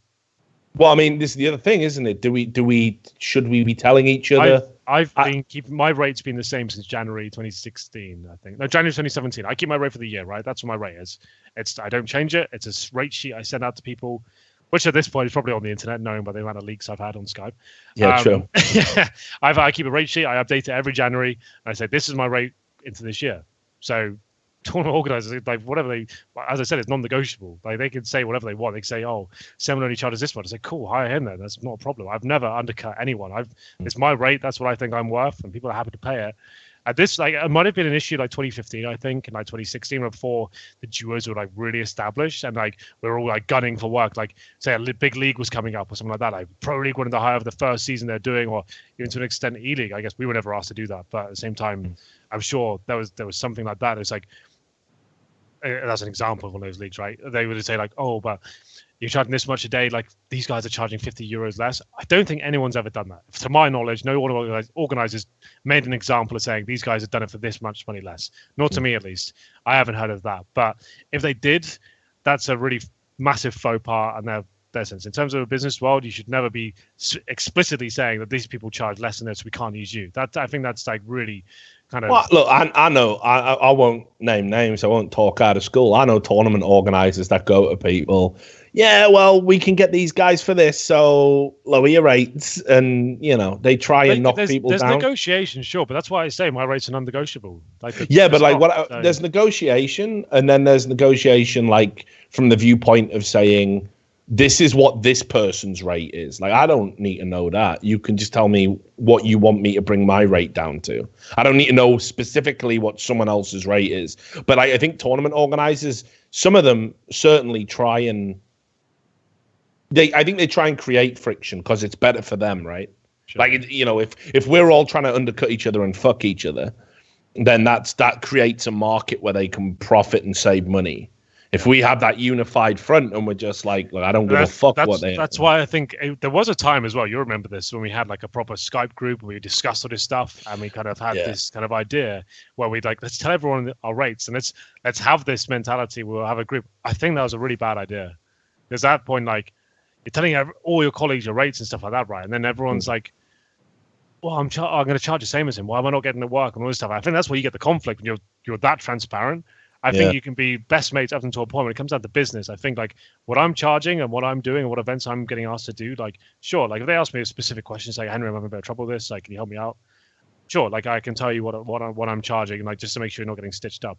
But when we're like telling every single event that's coming up, we're all trying to align ourselves and get the same thing. I think like that does have its benefits. At the same time, you should like kind of assess your market value and work out what you're worth. You can't just come in like saying we're all worth this same price. We're not doing the event unless everyone gets paid the same thing. I think that categorically won't work. There's some people who bring more to the name. They bring like more exposure in terms of their social media following. That might sound like a bullshit thing, but that's a big part of it, right? That's part of it's something you can bring to the table.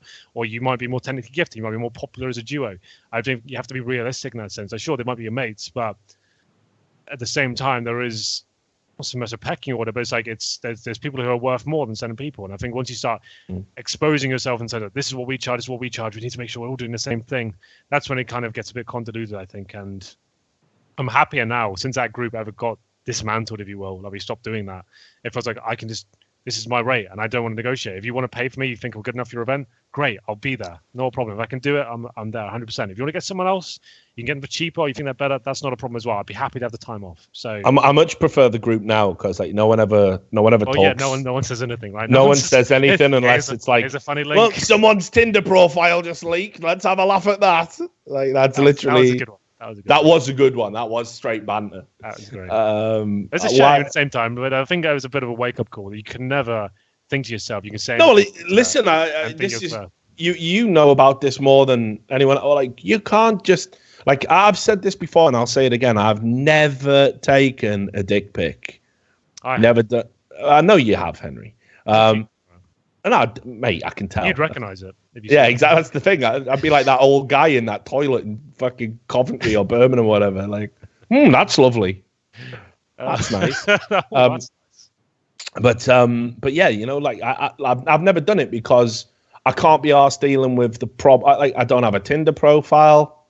You know what I mean? I'm like, I'll live my life old school, no fucking paper trail, because you can't do it these days. And then people just do crazy mental shit, just take all these like mad risks. Like, yeah, I'll just send dick pics across Skype. I'll just talk to this girl who I've never met in real life. Oh, yeah. Wait, I've just been catfished to fuck. I've definitely been lucky in that sense. I've definitely done it. It's all been innocent though, nothing illegal. It's all fine. Yeah, obviously, no one's talking about anything illegal. Just to be clear, just before I go on the record and say I've sent dick pics to people, yeah, it's happened, but it's something I definitely wouldn't do at this point. I'm realizing the gravity of that situation. If that ever, I like it. Good save. Yeah, good save. Just to make sure. If you're watching, Turner, I hope they're not. By the way, like it has happened, and I don't know. I think I've learned valuable lessons as I go on. Like I'm definitely kind of working things out as I get deeper into this world. I've only been doing this like 3 years, like you said. Like so, you learn as you go, and I've definitely made some mistakes and I've done some stupid shit. I think everyone knows that, but yeah, I think I'm quite a kind of nice place. I feel like I'm quite happy as a person. Like for the first time in the last just bought your house. Just bought a house in London. Yeah. Don't have any friends, of course, because I'm always on the road. But I don't know, man. I just feel like quite mentally stable for the first time in quite a while. So, I'm glad. I can tell you're a lot better. This would have been a sad 3 hours if we'd done this like 6 months ago. Yeah, no, absolutely. It would have been like, yeah. So Rich, I just been listening to Joy Division nonstop, and I've just bought a washing line. Can you see it? It's up behind me. Yeah. Just set it up in the kitchen, mate. Oh. But look, so I want to hang on. There was one more story. Go on. Oh, which one was it? Fuck, I was in my head and I wanted to get you to tell it before I went, but I can't fucking remember it now. That's getting old. Sure. That's getting old for you. Nah, it don't matter. It would probably is a banger, but it was linked to dick pics somehow. It was probably the story you keep claiming that I was. No, it weren't that one. I wasn't gonna bring that one on, but that was weird.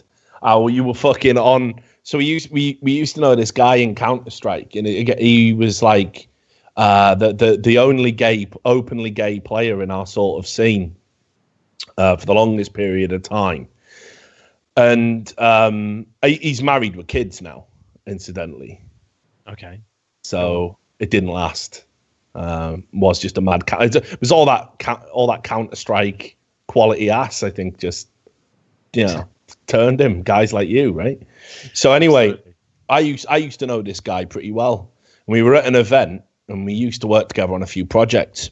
And he showed me his computer and he said like he had photos of all the guys in the Counter-Strike scene that he would like to fuck. Jesus. Right? And in this folder, he had a picture of HenryG naked, right? But he was naked, stood in front of a mic stand. Never seen this picture. Yeah, mate, it definitely was real. Like, why would I make this up? This is before Photoshop. People could Photoshop shit. It was this long ago, mate. And you were on there, right? And like you gone for a night out, and you got fucking naked for some reason. It looked like a student union bar or something. And there was just a mic stand here, and you were completely naked. And I was like, "Here, how the fuck have you got that?" And he was like, "Oh, one of his mates gave it to me or something." So. And you've denied that's the story. One of his mates gave it to me. That's the evidence we've got. With no picture. You've denied that you've ever been naked with a mic stand in front of you, basically. Which there's plenty of pictures of me naked kicking around. That's not a problem. Like I said, there's dick pics all over the place. You know how to find them. You can get them, and you'll know it's me as well. It's a very indicative sign. Anyway, no, that picture, like you've brought it up to me for years, and I honestly, I would definitely I've admitted to a lot of things on this podcast, Rich. Yeah, and if that was true, I would tell you right now. I'd say, yep, Rich. How did he do it then? I don't know. At that point, when he was kicking around, I would have been 16, 17. I was definitely not at a gay club on stage naked. No one said gay club, mate. You insinuated it. No, you just said that, mate. What other kind of club? Is there a fucking what with a mic stand? What, a concert? Open mic stand-up comedy? I don't know. Why was it a gay club? Sounds like a bit of a gay club. If I'm on stage naked, why am I naked? I don't know. Don't know. Bit of a Freudian. That was the story. You've reminded me. You've kickstarted the brain. This is the one I wanted to end the podcast on. Let's finish. When you fell asleep in that park in Germany. Oh, mate. That's brought it back to years. That's big. That's a big story. I love that one. Oh, okay then. Right. This was actually when this is like the final year of me playing CS Source. This is 2011, I think it was. It was when I just started this new career, right? Working for this big corporate company like Microsoft and Activision, all this sort of stuff. And my final tournament was at Gamescom. The final tournament was Team UK. ENC finals, what they call European Nations Cup, playing this tournament, and I went there and we won it as Team UK. It was like a big send-off. It's like, oh, Henry's team captain, he's done it, he's beaten Team France, like all the big names today, we beat them. And like then I went on to, after that one day of tournament play, I went on to go work for this company, and it was in like Cologne, Germany, which for anyone who's not aware is considered one of the gay capitals of Europe, potentially. Like they have a big like pride scene over there. It's a massive deal, and they have a few infamous areas where, like we do in London, where it's considered a gay park, if you will, where young men will go to, I don't know, say hello, meet some friends, see the lads, So, see the lads. You want to come see the lads? I was not aware of this at this point. I had no idea. Since living in Cologne, I'm very much aware that it's a very cosmopolitan city, if you will. Yeah. So I went out to a big nightclub. I thought it was wicked. Like I've got this new job. I just want a big tournament in Counter-Strike. I'm gonna get really pissed tonight. I'm gonna get like shit faced. I'm gonna like really go for it. And I had this like little girlfriend at the time I was talking to. I was like really like head over heels about like some fucking tired man holiday. Like that's head all that. But I thought she was brilliant, and so I got really pissed, and I stumbled out the nightclub saying, "Hello," on the phone. Like, "Hello, I love you. Hello, I just want to go talk to you. I just want to go sit down, and I'll talk to you and tell you what my new job and this competition I won is like." So I'm walking along down to Cologne. I somehow stumble into this park, and she told me at the time, like the last thing I heard you say was like you kind of like, just mumbled something and fell asleep. And it turned out I'd like fell asleep, like.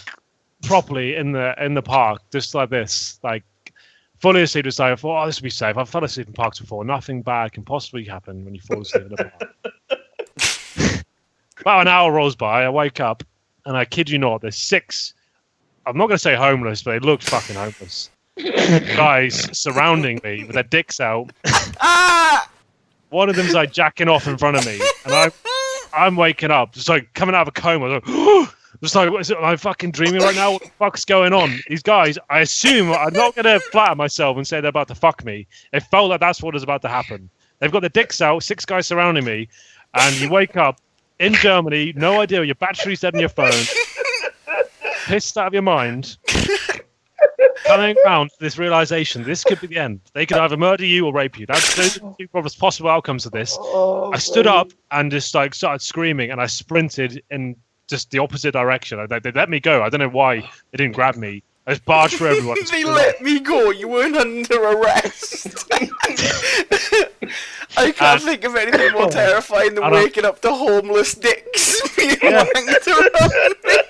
I just sprinted off, and I've never like felt more ashamed or like embarrassed that I let myself get into that situation. But never again did I ever fall asleep in a park. That's one learning I can take from that entire experience. But yeah, these are the kind of stories I kept under wraps for so long. For some reason, I just don't give a fuck anymore. I was like, yeah, it's actually quite a funny little thing, though, isn't it? I've been saying this for ages. Like, there's so much shit that goes on. Like, we have a fucking good old time, don't we? I mean, we got some fucking good stories out of the last 10, 15 years or whatever it's been. That's the thing. I'm thinking at this point, I think in like 5 years' time, right, I should do like a proper book with the memoirs. I actually thought of a title. I thought I was going to call it Confessions of a Caster. Like I talk about all my kind of experiences and all the stupid shit I've done, the drugs, the sex, the drinking, all the stories, and we've kind of talked about the ones I haven't talked about. There's so many more. I think like I can just put it together. I start doing it now. I start writing it up, and like 5 years' time, when this is all dead and gone, it's just a memory. I can release that book and say that this is what really HenryG predicts CS Scene to die in 5 years. But like that's something I think I should do before I kind of completely made my brain into mush. I should maybe do that and write it all down while I still remember it. I don't know. Can introduce you to a book publisher. I got asked to write a couple of books about esports. No, I couldn't do a confessional on my life. I don't think that is literally straight to prison, isn't it? Confessions of a criminal. Yours would be. Yeah. Confessions of the most hated man on the internet, with good reason, it turns out.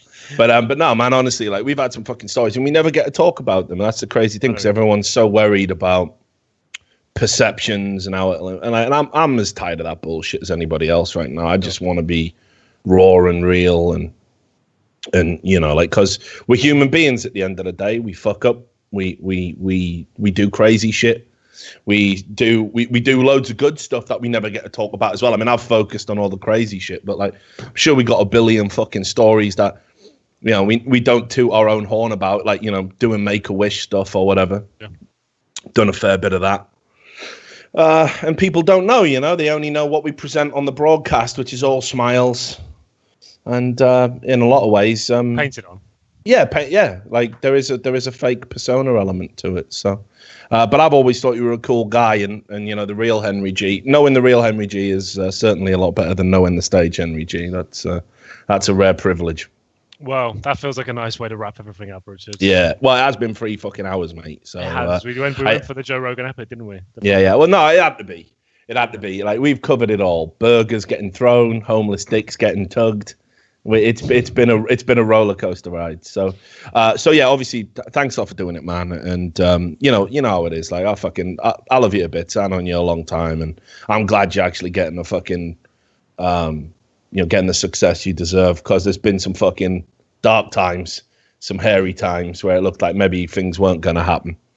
So I'm just glad. Like, long may it continue. I don't want you to write your fucking memoirs just yet, because you definitely deserve to be where you are. We'll give it a couple more years, yeah. Yeah, it's been an absolute pleasure. This has been absolutely a lot of fun. It's like, like I said, like I actually feel like I might as well just be myself at this point instead of caring about what everyone thinks about on the internet. Why do I give a shit? Like, this is stuff that's real, right? You know, this is stuff that's actually happened to me. It's funny. I can laugh about it now, so it's all good. And I hope that I can continue to do this job for as long as I can. It is fucking awesome. Like, for all the bad shit and kind of stuff we talk about, it's a fucking awesome job. Like, I would do a million days of a bad day in this job than going back to an office, you know? Like, this is fucking awesome. I don't want to kind of feel like I'm complaining all the time, you know? But yeah, that's what I wanted to say. Good, man. Well, look, I'm sure you're never going to have to worry about going back to an office. Maybe you'll move into another game if Counter-Strike does die, because I think you got the requisite levels of talent. But just any final thoughts in terms of where you're going to be next? Because obviously the major's around the corner, isn't it? The major's coming up. That's all I'm thinking about right now. Like, not so much prep for that, just trying to get my mental state ready. Like, I always feel really wound up after the big events. I need like a few days to kind of get back in the real world and kind of feel like a normal person again. They're so stressful. Like, doing the final of that event takes a lot out of me. Like, it takes so much of my kind of mental state. But yeah, just look out for the major. Hopefully we knock it out of the park. We're going to do as best we can and make it the best major yet. I think PG are doing a wicked job. I know some of the stuff they're getting ready for it. Some of the surprises they didn't see at the qualifiers could be fucking awesome. Also as well, November stuff's coming back this year. We're going to announce it in August. If you could like keep track of that. Anyone who's like enjoyed the stuff we did last year, we're going like 10 times harder this time. We've got really cool stuff. I'm working really closely with them. And so who's getting their balls waxed this time? We're actually going to be involving just more than CSGO. We're involving all like different games, esports, kind of having like a one page where everyone can donate. Whoever's a fan, donate your in particular game and kind of get involved, whichever game you're from, and send challenges to other games and stuff like that. We're going to make it a really fucking big deal this year. And it's charity is very close to my heart. So if people are interested in what I do and enjoy the work, if you could kind of at least follow and look into it when we come around to it, that would be appreciated. All right, man. Well, look, again, I'll let you go, and you've still got time to hit the pub, mate. It's that's what I'm going to do. I'm going to go. Yeah, 9 p.m. So you can still go out and have sink a few jars. To everybody in the chat, obviously, you know where to follow HenryG. He's got more fucking Twitter followers than me, the cunt. Yeah. Do show some support. He's a fucking awesome guy. Known him a long time. Definitely deserves all of the success. Thanks to all the people who subbed and donated during the stream. We certainly hope it was entertaining. Thanks to all the people who tuned in. Thanks to Sam for producing it and occasionally just cracking into laughter over burgers and God knows what else is going on. And I think we'll definitely have to tell some more stories. We'll have to do this again. Maybe we'll set a year anniversary. Yeah, every year we should do one of these, I reckon. All right, yeah, full confessional. So there you have it. So that was the Richard Lewis Show. Thanks to all the people watching on Twitch. If you're watching on YouTube, do make sure you don't get unsubscribed from the channel, because YouTube's doing all this kind of fuckery. So have a look. Make sure that you hit the subscribe button and the bell to make sure that VODs like this go into your stream. But from Henry, from me, from Sam, take care of yourselves, and we will see you on the next episode of The Richard Lewis Show. Ta-ta.